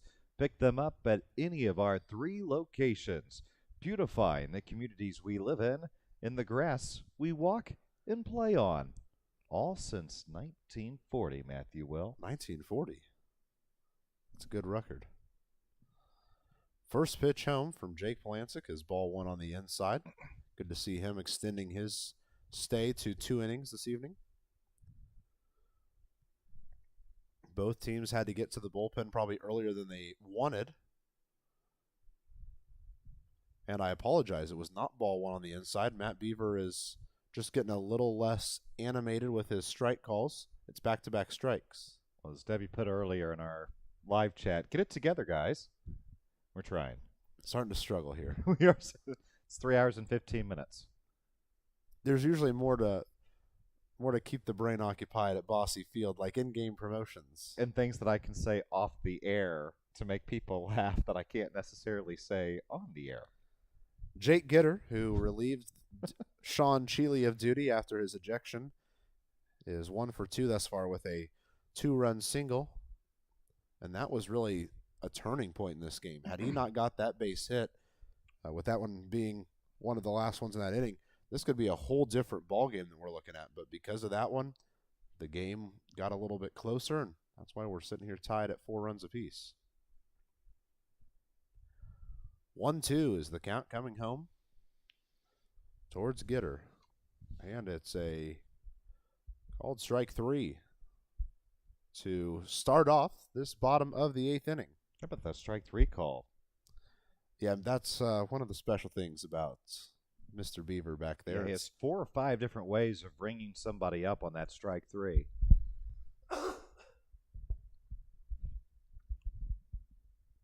And I actually had that wrong because I trusted the graphic that came up. It was actually Austin White who struck out there.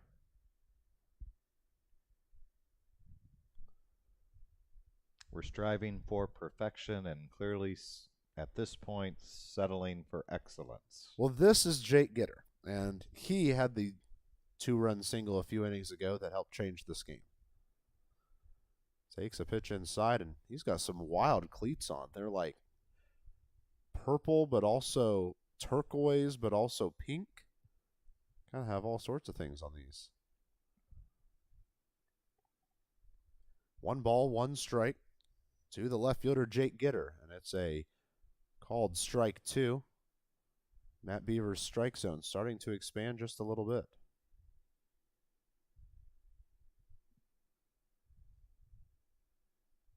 Polancic ready to go on the 1-2 with nobody on and 1 out in the bottom of the 8th inning. Way inside. That one is ball 2. Counts evened up.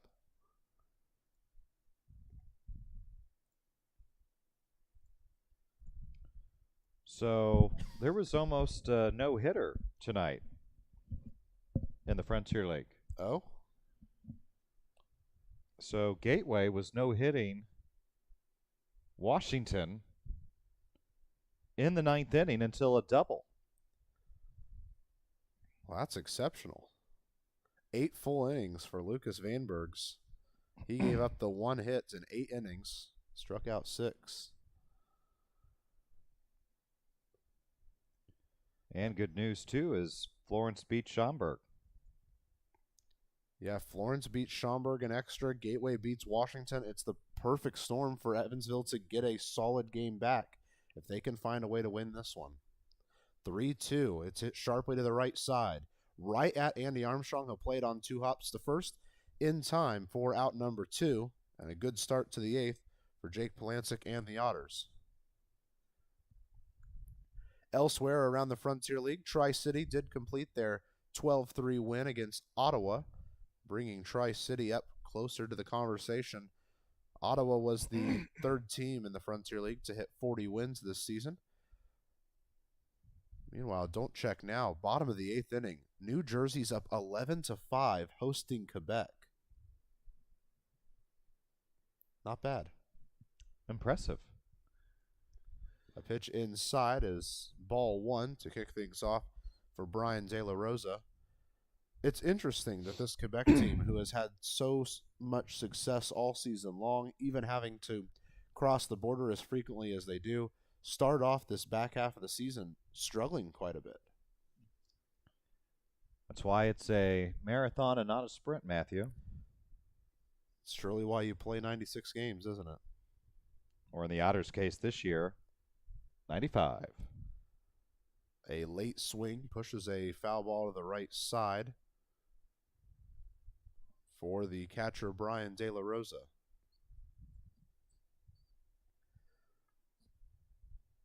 The one final game in progress is Joliet at Windy City, where surprisingly the Windy City Thunderbolts are up 9-0. After being humbled a little bit over the weekend with a series loss and then almost getting swept by the last place Empire State Grays. Took a walk-off hit in the 9th. Sussex County did complete a 6-0 win against Empire State this evening. Sure that made Minor Man happy. Saw that he has attended the All-Star game. Who? Minor Man. It's the Sussex County super fan. Oh, the guy that we saw on our monitor.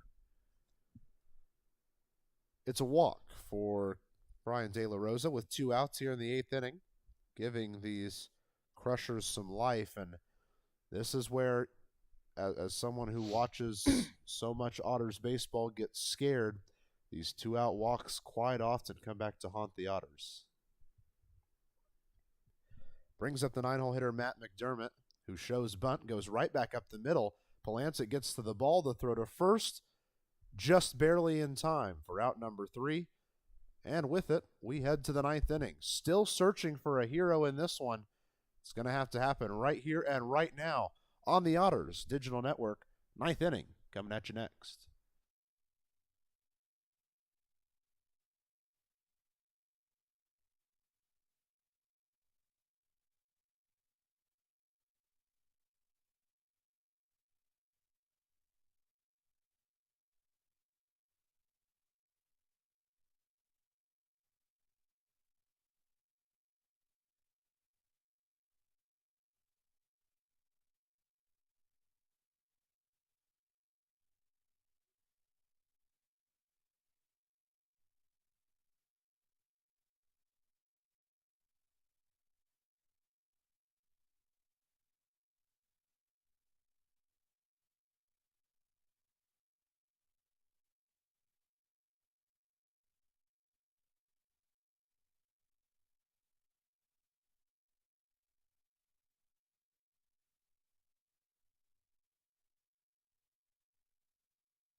To the top of the 9th we go. We need a hero in this one. We want to say a shout out to Monica Felix, listening in from Rio Rico, Arizona. Hello, Monica. Great to have you with us on the Otters Digital Network.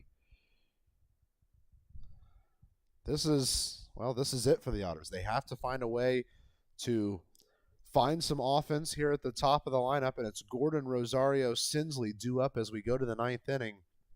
I imagine Logan Sawyer is standing on the mound down there in the bullpen, ready for the second a run scores to get himself ready to come into this game to close it out. Hello to Tim Edwards as well.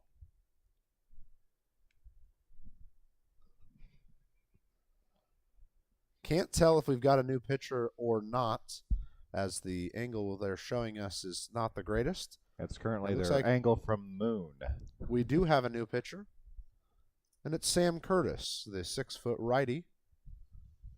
I can tell you about him. Sam Curtis.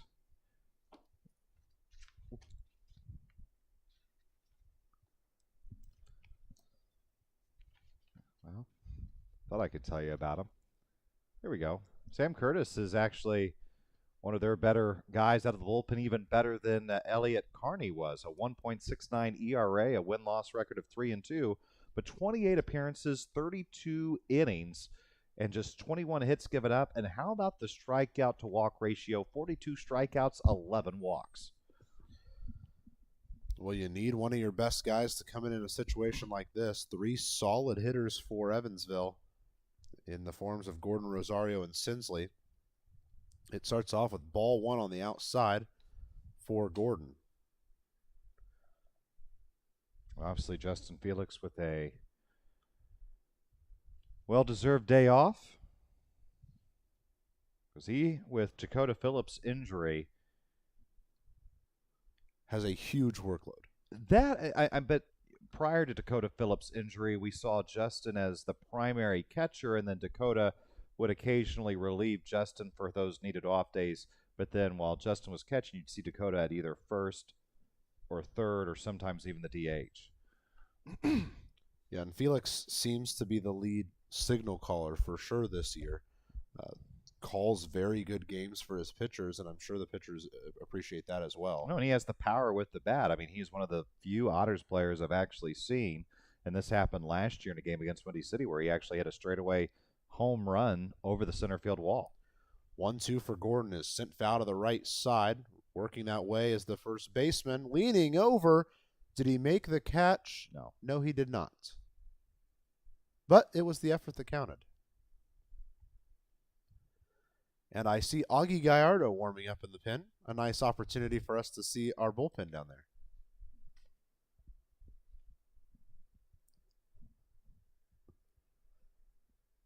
1-2 the count for Miles Gordon, trying to keep himself alive.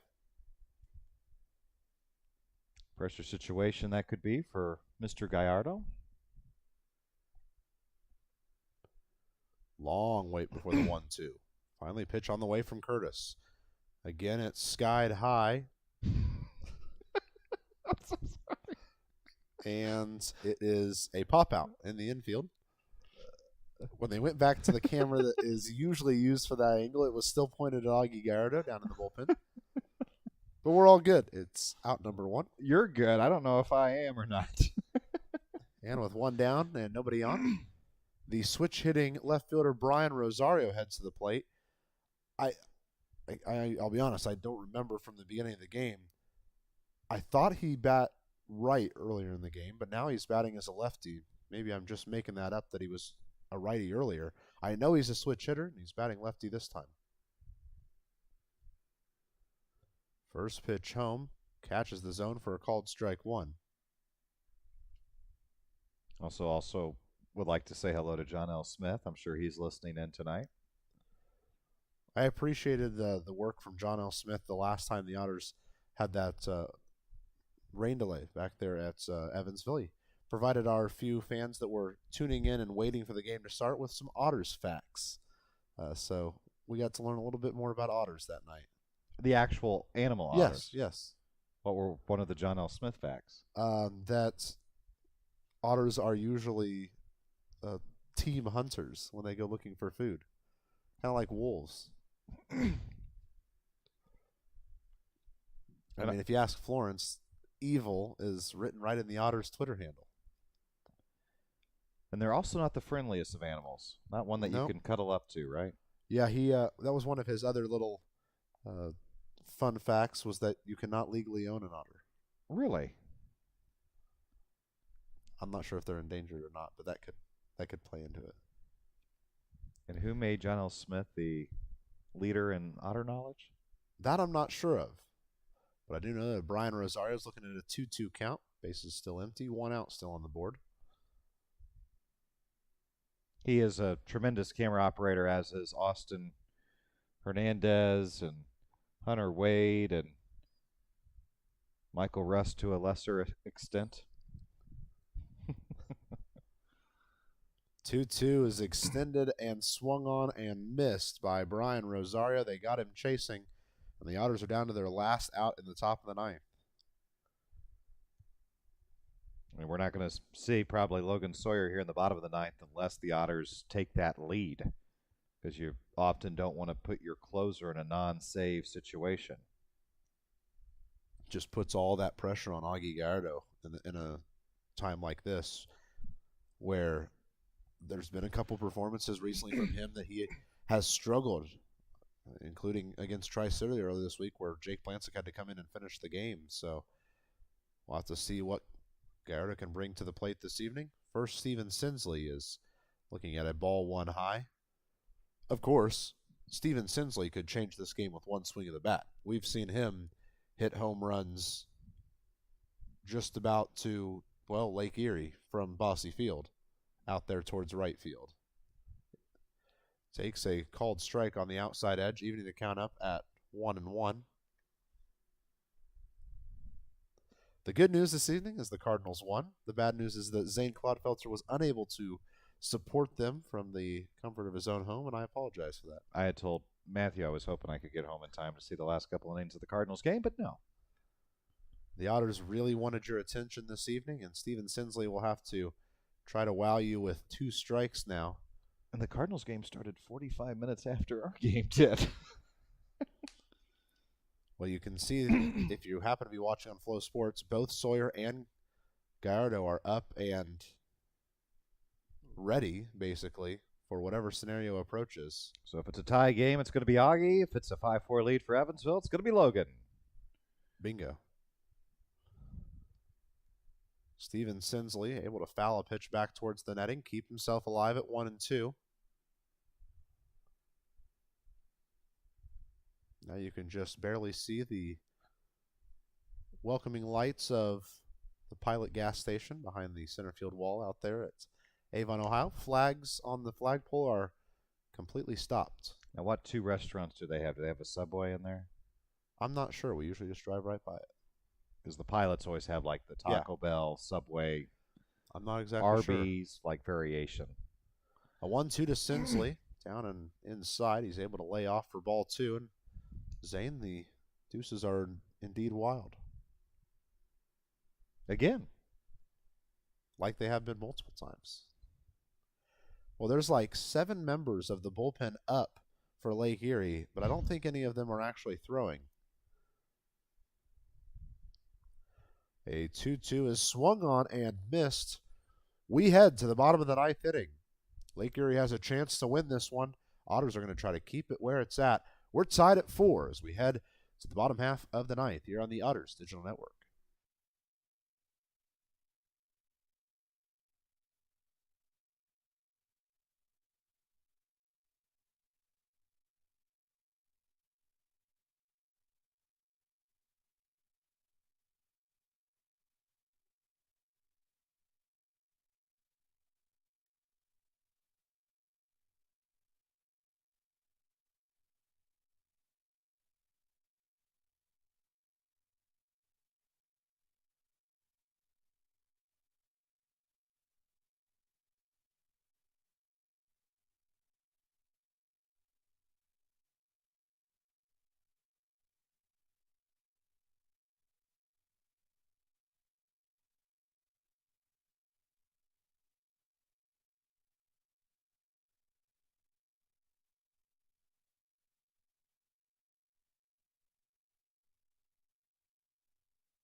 And to the bottom of the 9th we go here from Avon, Ohio, and Evansville, Indiana. A little bit of both here on the Otters Digital Network. Pleased you're joining us here as we've enjoyed spending our evening with you, and we're glad that you're taking time to support your hometown team, the 2-time Frontier League champion Evansville Otters.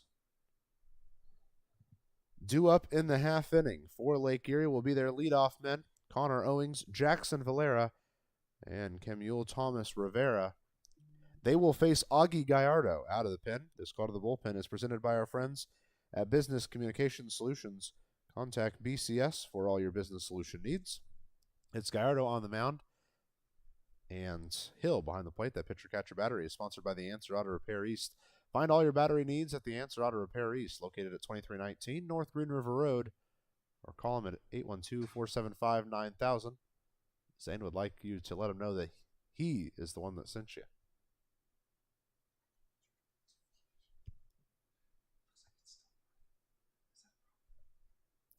0-1 is the early count to Connor Owings. Gallardo readies himself and sends a ball a bit low for ball 1. Count evens up. Well, one of the positives of Augie Gallardo, he has a slider that moves exceptionally. It's got a spin rate that is better than a lot of the major league guys. The downside is when he spins it that hard, it sometimes does not always be exactly where he wants it to be.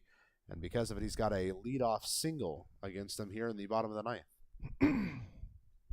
And with the new analytics in the technology at the ballpark, I know the starting pitchers who chart plays in the press box at home games have noted the spin rate on pitches from Augie, like that slider.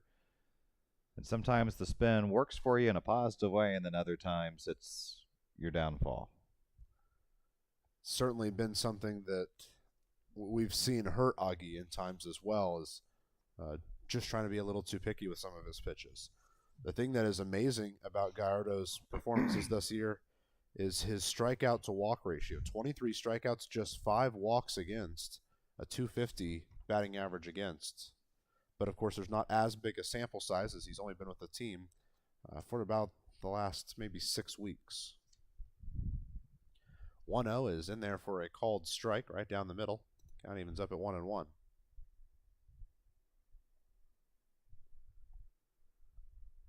Runner at first. Nobody out here in the bottom of the ninth. Lake Erie is trying to walk off against Evansville for the second time this year. Otters just trying to advance this game to the 10th. A 1-1.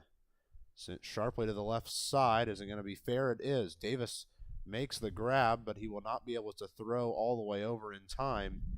And it is going to be an infield single. So now with the first 2 runners to reach here, Matthew Will, there's nobody out in the bottom of the ninth, and Augie Gallardo getting himself into a little bit of a jam here. If I'm Lake Erie, I drop down a bunt. I don't care where you are in the lineup. Drop down a bunt, get both guys into scoring position. That way a sacrifice fly can end it. Absolutely. I don't imagine we see anything but that. So it'll bring up Samuel Thomas Rivera to the plate. Again, no outs. Runners at first and second here in the bottom of the ninth. See what he prefers to go with. Not showing bunt yet. Now he drops it down. Takes a weird bounce. Goes sky high. Hill goes falling after it and makes the catch for out number 1. It's not how it's normally drawn up, though. But good work from Hill to sacrifice the body a little bit to go falling after that one and making sure that the last thing to land was his glove and that the ball was inside it. But honestly, if you're Hill, it was not going to be an infield fly, so let the ball drop and then throw to third, and then maybe you can get a weird double play. I think the nice thing about this is you keep all of the forces, and potentially a double play ends it now. Even the weird double play, I guess, would have taken a double play opportunity away, or a force opportunity, I should say. Would it have taken up because the guy? If they went to third and then to first, potentially, because they probably wouldn't have had a play at second. Hard to tell what exactly would have ended up. Well, we're not going to play what ifs. You already said that earlier. That's the Matthew Will rule. What we know is that there's runners at first and second with 1 out in the bottom of the ninth, and there we saw Gallardo throw that slider, and it hooked hard into the back door of the zone, but it wasn't quite enough for a strike. Stayed low for ball 1.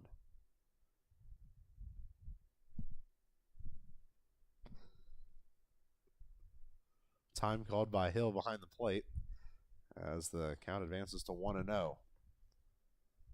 It's Keenan Rosario at the plate now. He's 2 for 3, a single, a double, and a walk so far in this game.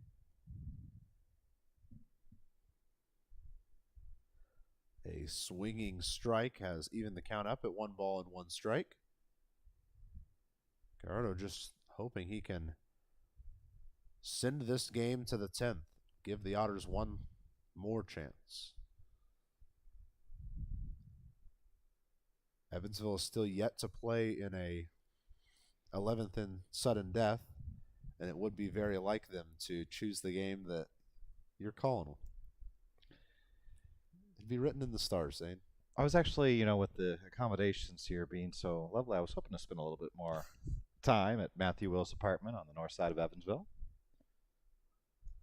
2 balls, 1 strike. And I'm not being facetious either. It's been an enjoyable evening. It's an entertaining ball game, too, which has helped. And a beautiful pitch there from Gallardo is somehow not a called strike. Must have stayed a bit too low for Matt Beaver's liking. Gallardo's asking where exactly that missed, and Beaver pointed low and outside, and now Beaver is nodding towards the Otters' dugout. So because of it, Gallardo's taking a nice big walk. to clear the mind and get set on a 3-1.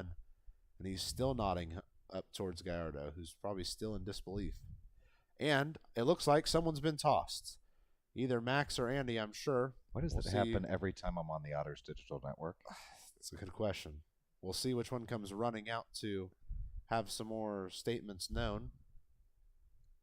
Hasn't happened yet, at least. And it looks like it's Andy McCauley.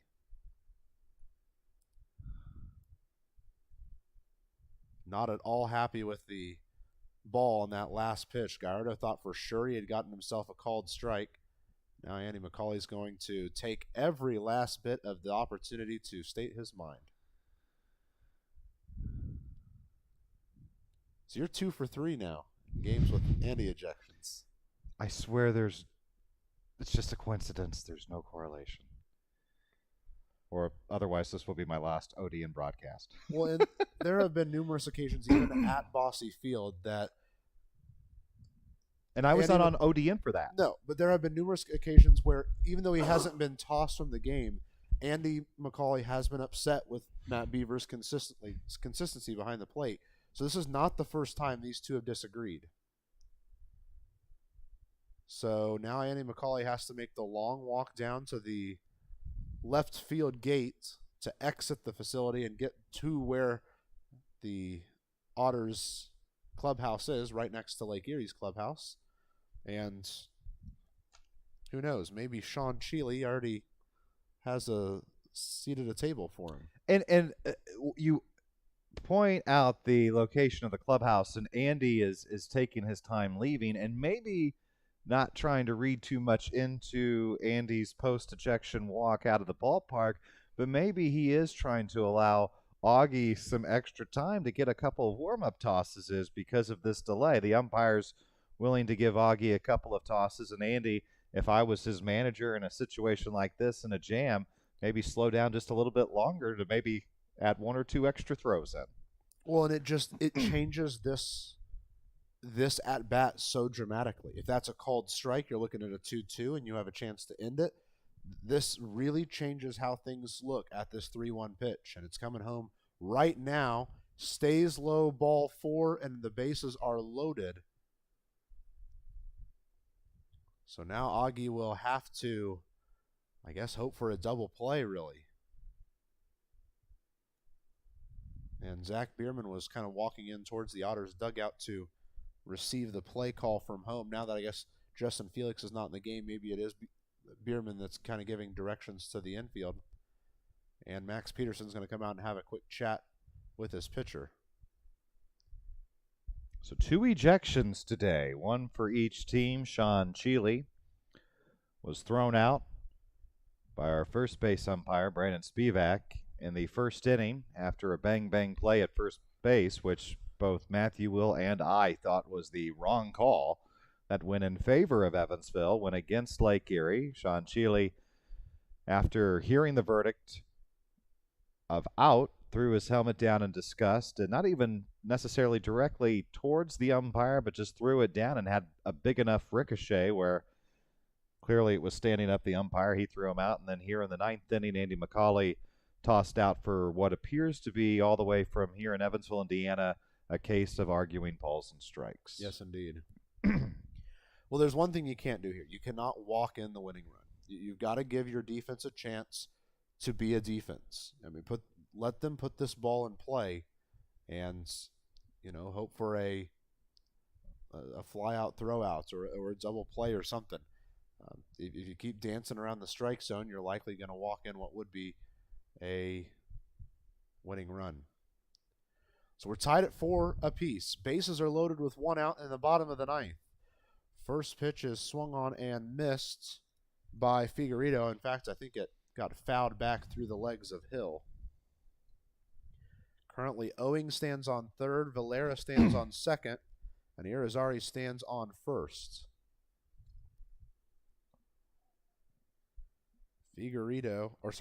Irizarry, they almost got me there.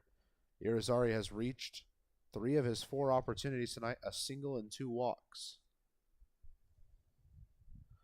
Gallardo readies himself for the 0-1. Stays high and outside. A good stop by Hill. I'm going to look forward before and after my youth group tomorrow to listen to you in Austin, and then look forward to being back with you from Bossy Field if everything goes right on Thursday for our remote broadcast. Otters are playing in on the infield so that they could at least go home potentially if it stayed inside. 1-1 is the count with one out, bases loaded, bottom of the ninth. It's a called strike on the outside edge, and that was Matt Beaver's probably smallest called strike motion. Yeah, for a second I thought it was a ball. Yeah. Big pitch here. Gallardo looking at a 1-2 count with one out. To Coca Figueredo with bases loaded, and it's fouled back into the netting. The Otters outfield is playing in as well, so if anything got over the top of them, it would end the game, which is the exact same way the Otters lost on a walk-off at Lake Erie. Last time they were there, it was a drive out to right field over the head of Mcdermott. But they're obviously in a place where they want to, if it falls in front of them, they can try to throw a man out. Gallardo ready on the 1-2. Let's try it again. And it is half swung on in the dirt. It's ball 2. Count evens up.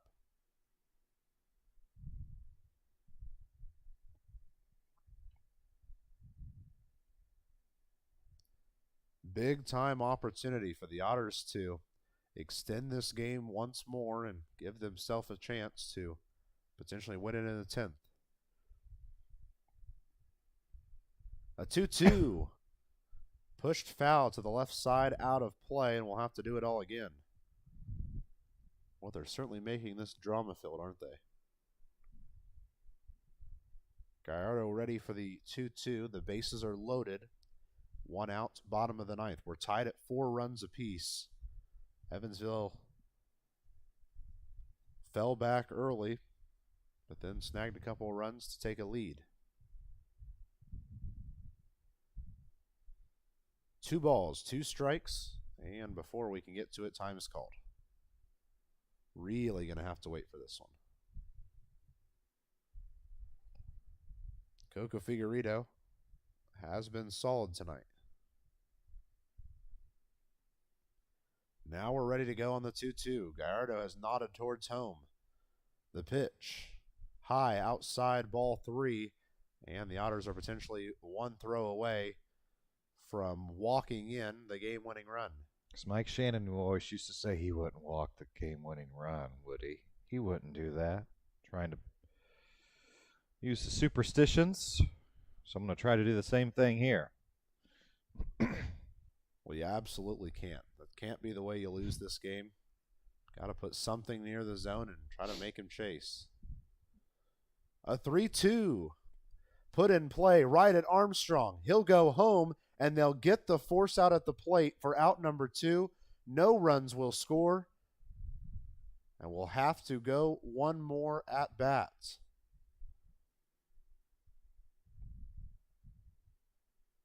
And that was a heads-up play by Armstrong. He looked over towards Khalil to his right to see if he was going to go over towards second, opted to just go home, and that was the smart play there. You have to be decisive in that situation, especially when you need to remember where you're throwing to and what the repercussions of your throw will bring, and that's a good play just to automatically get the force at home.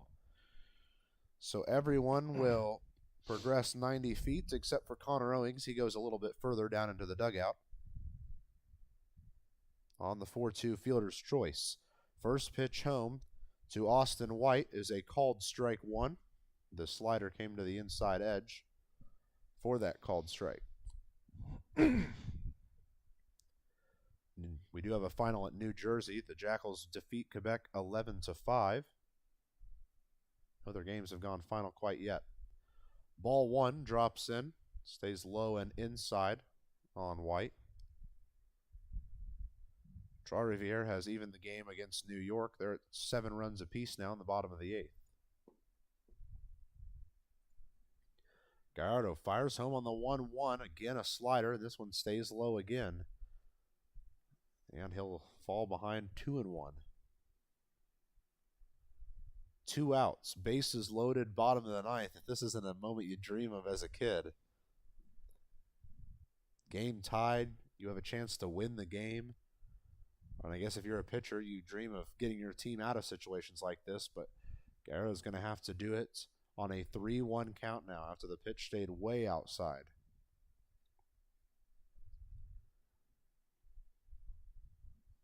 Throw a strike here, please. All comes down to this, a 3-1 home. Put in play towards left field. Rosario will go over and make the catch. And with it, we head to the 10th inning. Still tied at 4. Still looking for a hero in this one. Don't go anywhere. Extra innings, free baseball is next.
To the 10th inning we go. Free baseball here on the Otters Digital Network. And That's my favorite, Matthew Will. I'll tell you what, Zane Clodfelter and Matthew Will joining you here from the Otters Digital Network. We're pleased that you're spending time supporting the 2-time Frontier League champion Evansville Otters this evening.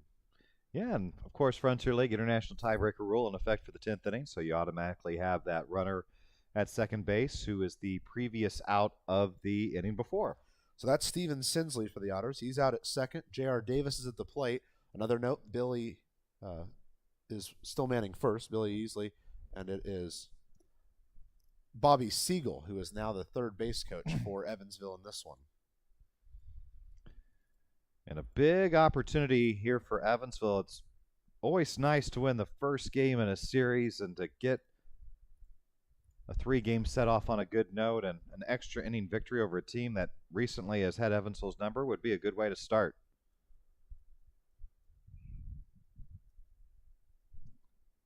A 1-0 to J.R. Davis. Pushed foul down the right field line.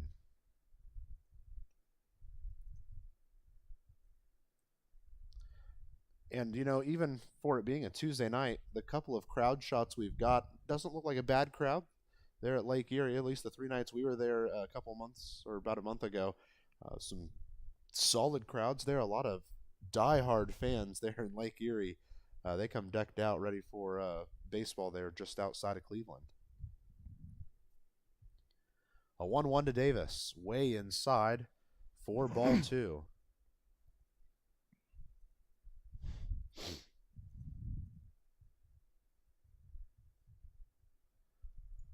This is not a scenario where the Otters have had a ton of success this year, having to go to extra innings. They are 1-2 in games +9. Per the Matthew Will game notes that are so outstanding. I would say I'd do it just for you, but in all reality, I pretty much do it for me because I think I'm the only one who uses them. I will look at them to start every series at home. I always set one down at your place. I appreciate that because I do. I figure you like some reading notes there as you I sit used to there. do the game notes at Bossy Field back in the day, so I have an appreciation for it. 3-1 for J.R. Davis. Pushed down the right field line. Long run for Owings. It looks like it was caught, and Sinsley's going to advance to third on the not really, but really a sacrifice fly for J.R. Davis. Doesn't go down as a sacrifice fly, but I will put a gold star by that one in my Bob Carpenter scorebook, Matthew Will, as an important play for Evansville in order to get that runner to third base in a sacrifice situation under 2 outs. Well, and it does the same as if you were to potentially bunt him across here as well. So now with Zach Bierman heading to the plate, he gets solid contact to the outfield. Even if it doesn't get caught, it could be a sacrifice fly for real that scores a run here. The infield's going to play really far in, and with the power Zach Bierman has, that's a gamble because he can steam it past the infield. First pitch on the way home to Zach Bierman. And it's a called strike on the way inside corner. He wasn't too happy with it. But judging by the fate of some other individuals tonight who have stated too far their opinion, Bierman just heads back into the zone, now looking at an 0-1. Another ball inside. That one will actually be counted as a ball. And our count's even at 1-1.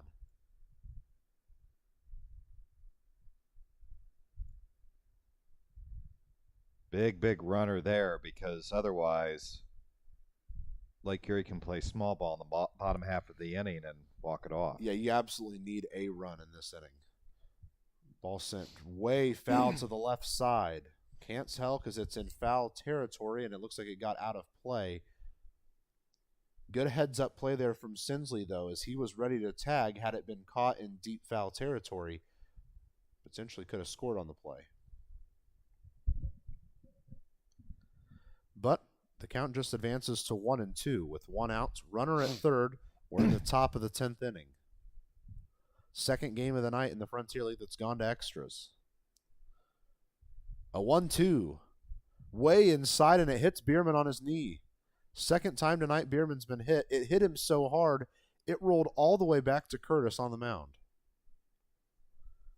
And Bierman is stating his case as he walks down to first. He was pretty frustrated with the hit by pitch, and in comes Brandon Spivak trying to help calm the waters.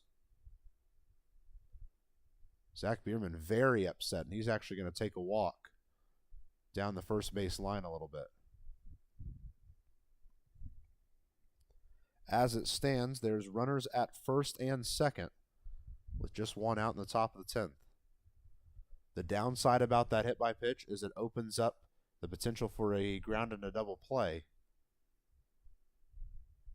And unfortunately for Jeffrey Baez, he's seen himself plenty of those this year. He's at the plate with 1 out, runners on the corners. Otters trying to come from behind and win this game. First pitch to Jeffrey Baez, the right fielder this evening. Bouncing up the middle towards the shortstop. They'll go to second for 1. Did they get it? I'm not sure. They get the runner at second, but they do not get to first, so a run's going to score on a fielder's choice, and Evansville leads this ball game 5-4. Chalk it up as a 6-4 fielder's choice. Baez is going to reach first. Bierman's retired on his way to second. And Steven Sinsley scores from third. Now we had a camera not kind of switch as fast as it usually does. The amount of time it took for Irizarry to get that ball to second, I think he might have bobbled it, then we just couldn't see it. Yeah, the camera angle is very far away from the perspective of the camera operator at Mercy Health Stadium, and then really far away from our vantage point here, a state over. But a big situation now for Elijah McNamee, who is going to hop in here and get a pinch hitting opportunity. First pitch to him, and he fouls it off to the right side. You know, McNamee got a pinch hitting opportunity against Tri-City earlier this week and struck out in his only attempt of the day. I went out to retrieve the ODN equipment from center field about 30 minutes after the game ended. He was still in the cage hitting balls after the game. He was very frustrated with how that one ended for him. The 0-1 to Elijah McNamee. Stays high and outside, and the count evens up at 1 ball, 1 strike. So I assume we are going to see Justin Felix enter this game probably in the 10th to now catch, and that doesn't surprise me at all because I know Logan Sawyer and Justin Felix prefer to work together. It's good to have that rapport. The 1-1 to Elijah McNamee. It is sent right back into the netting for strike 2. If you happen to be watching on Flow Sports while you're listening to us, the graphic shows a runner on third. There is not a runner on third, just a runner on first. 2 outs, 1-2 count.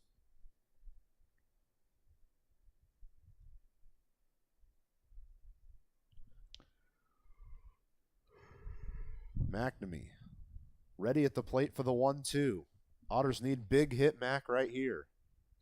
Pitch coming home, and it's sent foul to the right side again. He'll live to see another one. Tough spot to come in here, by the way. As a pinch hitter, you haven't had any at-bats all game, and then 10th inning with a runner on in extra innings, it's your time to shine and really putting the pressure on him early. I know we've got our Mississippi State fans on here, so ring those cowbells just a little bit louder right here as a 1-2 pitch is coming home to Elijah McNamee.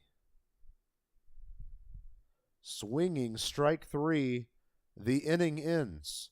We head to the bottom of the 10th. Evansville leads by 1, and the greatest closer in the Frontier League is going to try to do it once again. Don't go anywhere. The exciting conclusion is next.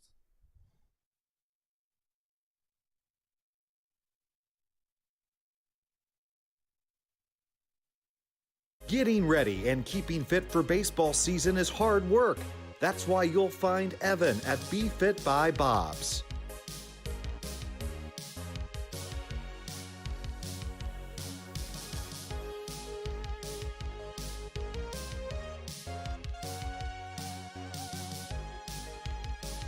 Getting fit, healthy, and well. Be like Evan. Try a free 3-day pass at Be Fit by Bob's.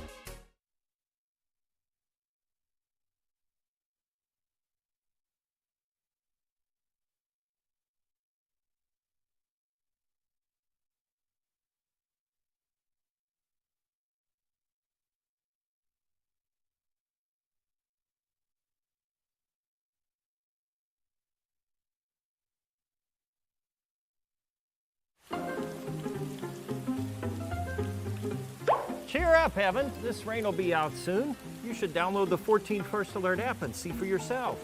You can see what's coming up to 7 days in advance, or you can break it down hour by hour. Check out live radar so you can see what's happening in real time.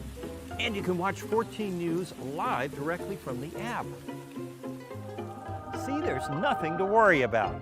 Stay in the game with the 14 First Alert app.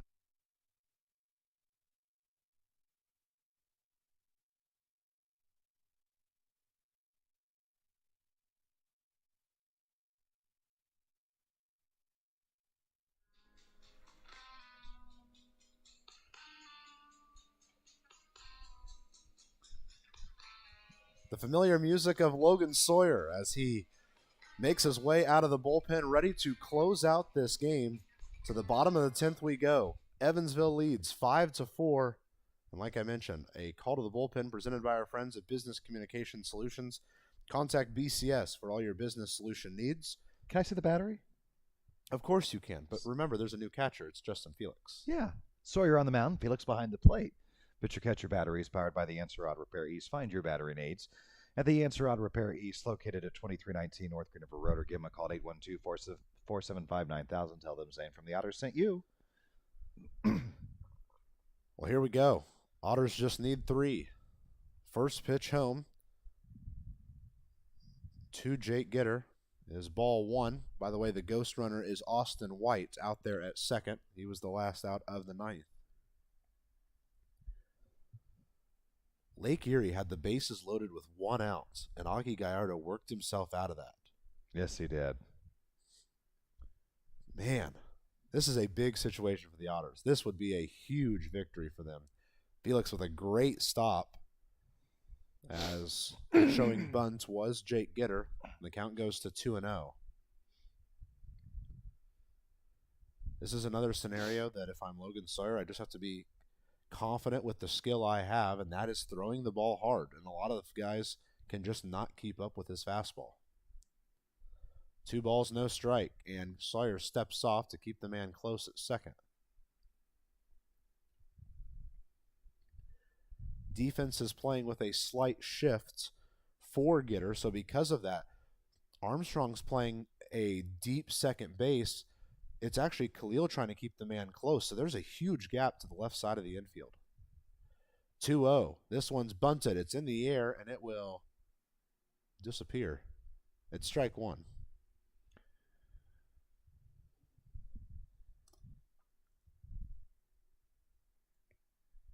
And Austin Hernandez will be with Matthew Will tomorrow. Our second game, same start time at 6 o'clock. Pre-game coming your way a little bit before then on the Otters Digital Network right here on the YouTube channel. Subscribe to get notified when Matthew Will and Austin Hernandez go live on the air. 2-1. We've got another bunt attempt. He pulls back at the last second. It's a called strike 2. That's costly for Lake Erie because now they've lost the opportunity to bunt. You can still bunt here with 2 strikes. You just better make sure you get it down. Yeah, you could. But I don't think they do that here. You don't think so? I don't think so. I guess an out is an out, but there's a reason I'm here and not in the manager's seat. A 2-2. Swung on, missed, strike 3. Big strikeout there. Big out. And I always feel a little bit bad when I call a strikeout there, a German-American bank strikeout for Logan Sawyer. He hit 250 in his career about a month ago, and I said, man, congrats, you hit 250 strikeouts. He was like, I didn't even realize. I don't ever look at that. And in his next 4 appearances, he got 0 strikeouts. So I felt a little bad for kind of halting him. Hear that, Logan Sawyer's family? That is Matthew Will's fault. But I am excited for the potential of him getting a save tonight, because if he does, it would be the 40th of his career, which is another milestone I'm sure he doesn't care about. Called strike 1 is how the count starts for Brian De La Rosa.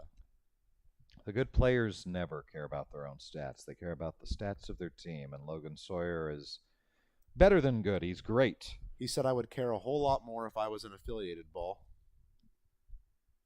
But I'm not, so I have to keep working towards it. Sawyer ready on the 0-1 with 1 out, runner at second via the international tiebreaker rule. It's a hefty swinging strike, too. And I hate to, allude back and say I was I said something and it happened to be right. Now, ladies and gentlemen, Matthew Will tells us when he was right. But Logan Sawyer decided to lean on his fastball. That's how he got the first strikeout. Now he's got 2 early strikes here because he's using the, gas. As Mark Grace would say. The 0-2, swung on, missed, strike 3. Gas! Gas, yeah. And down to their last outs are the Lake Erie Crushers with the 9-hole hitter Matt Mcdermott supposedly due up. I'm going to make sure we don't have a pinch hitter in this situation, though. We do not. Matt Mcdermott to the plate. Probably the biggest opportunity for him. Another former Coastal Carolina man.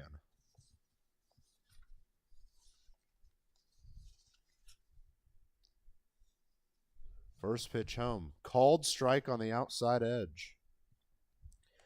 McDermott only has 1 hit to his name in his 4 games thus far he's played for Lake Erie. This would be the biggest one yet. Sawyer getting himself ready on the 0-1. Pitch comes home. Swinging strike 2, and the Crushers are down to their last strike. My, what a game of roller coaster emotions this game has had. Evansville runs into issues in the first inning, and Studeville's able to sneak out of it. Then they take a lead. Then they give it up. Then they go down. And then they even it up. And here we are now, Evansville with a chance to close out one of their strongest wins of the year. An 0-2. Swinging strike 3. And it's back-to-back German-American Bank strikeouts for Logan Sawyer. And the Otters win 5-4. A nice scenic camera angle as they fade out to show the Otters celebrating a hard-earned victory, their first one in Avon this year. Man, there is evenly spread out credit around this ball club tonight. Just about everyone did something right. That was a collective effort, and good for Bryce Studeville early in the game, having that rough first inning, but only allowing 1 run. That was big. The Otters responded with the 3-run second, and then after the Crushers rallied and had a 3-run inning of their own, nice intestinal fortitude by Evansville to tie it, and then an extra innings to prevail here in the 10th by getting that runner at second home. And that was the difference in the game, as Lake Erie was unable to do that. The win's going to go to Augie Gallardo, his first of the year. He advances to 1-3. Sam Curtis falls to 3-3 on the season with the loss. Logan Sawyer earns his league-leading 16th save of the season, the 40th of his career. And you know, this has got to feel good for the Otters there in Ohio tonight. You know, you had a couple of really tough moments in this game, whether that's the first inning, running into that brick wall, the 9th inning where Augie Gallardo gets you out of a huge opportunity and you lose your manager all in the span of a couple of minutes, a tough emotional couple of seconds. This win speaks volumes to me about this team. No, it does. And now on a night where other teams within the West Division chase had lost, including Washington, who was no hit, this is a really good game for Evansville just to kind of get some momentum back when it comes to division title hopes, and now only 4.5 games back as opposed to potentially being 6.5 back had the current trends of Washington winning and Evansville losing continued into this evening. But fortunately for us and our broadcasts and those listeners here on the Otters Digital Network, Otters were able to snap that skid and Washington took a loss, so we can build on this hopefully tomorrow with you and Austin on the air. All 4 Crusher runs are given to Bryce Studeville. He gave up 4 runs on 9 hits in his 4 1/3 innings. Braden Bonner, I was really impressed with him this evening. 1 2/3 innings. He struck out 3, gave up no hits in his debut with the Otters. Plancet clocked 2 solid innings as well. Augie Gallardo came in, and though he faced a ton of adversity, was able to get himself out of a tough inning. And Logan Sawyer, well, does what Logan Sawyer does best, and he strikes out the side, gives the Otters a much-needed win. They continue the 3-game set tomorrow night right here at Avon, Ohio, after a 5-4 win. The hero in the 9th inning ends up being Jeffrey Baez on a fielder's choice RBI. Then the Otters are able to close out things in the bottom of the 10th. We want to thank you for spending your evening listening to the Otters, and another reminder, tomorrow, 6 o'clock is first pitch Central Time for the Otters. They're playing at 7 o'clock there in Avon, and we'll have the broadcast for you, as always, right here on the Otters Digital Network. For Zane Cloudfelter sitting next to me, I'm Matthew Will. Thank you for tuning in and saying so long from Matthew Will's apartment and from Avon, Ohio. We'll talk to you tomorrow night as the Otters and Crushers do battle once again.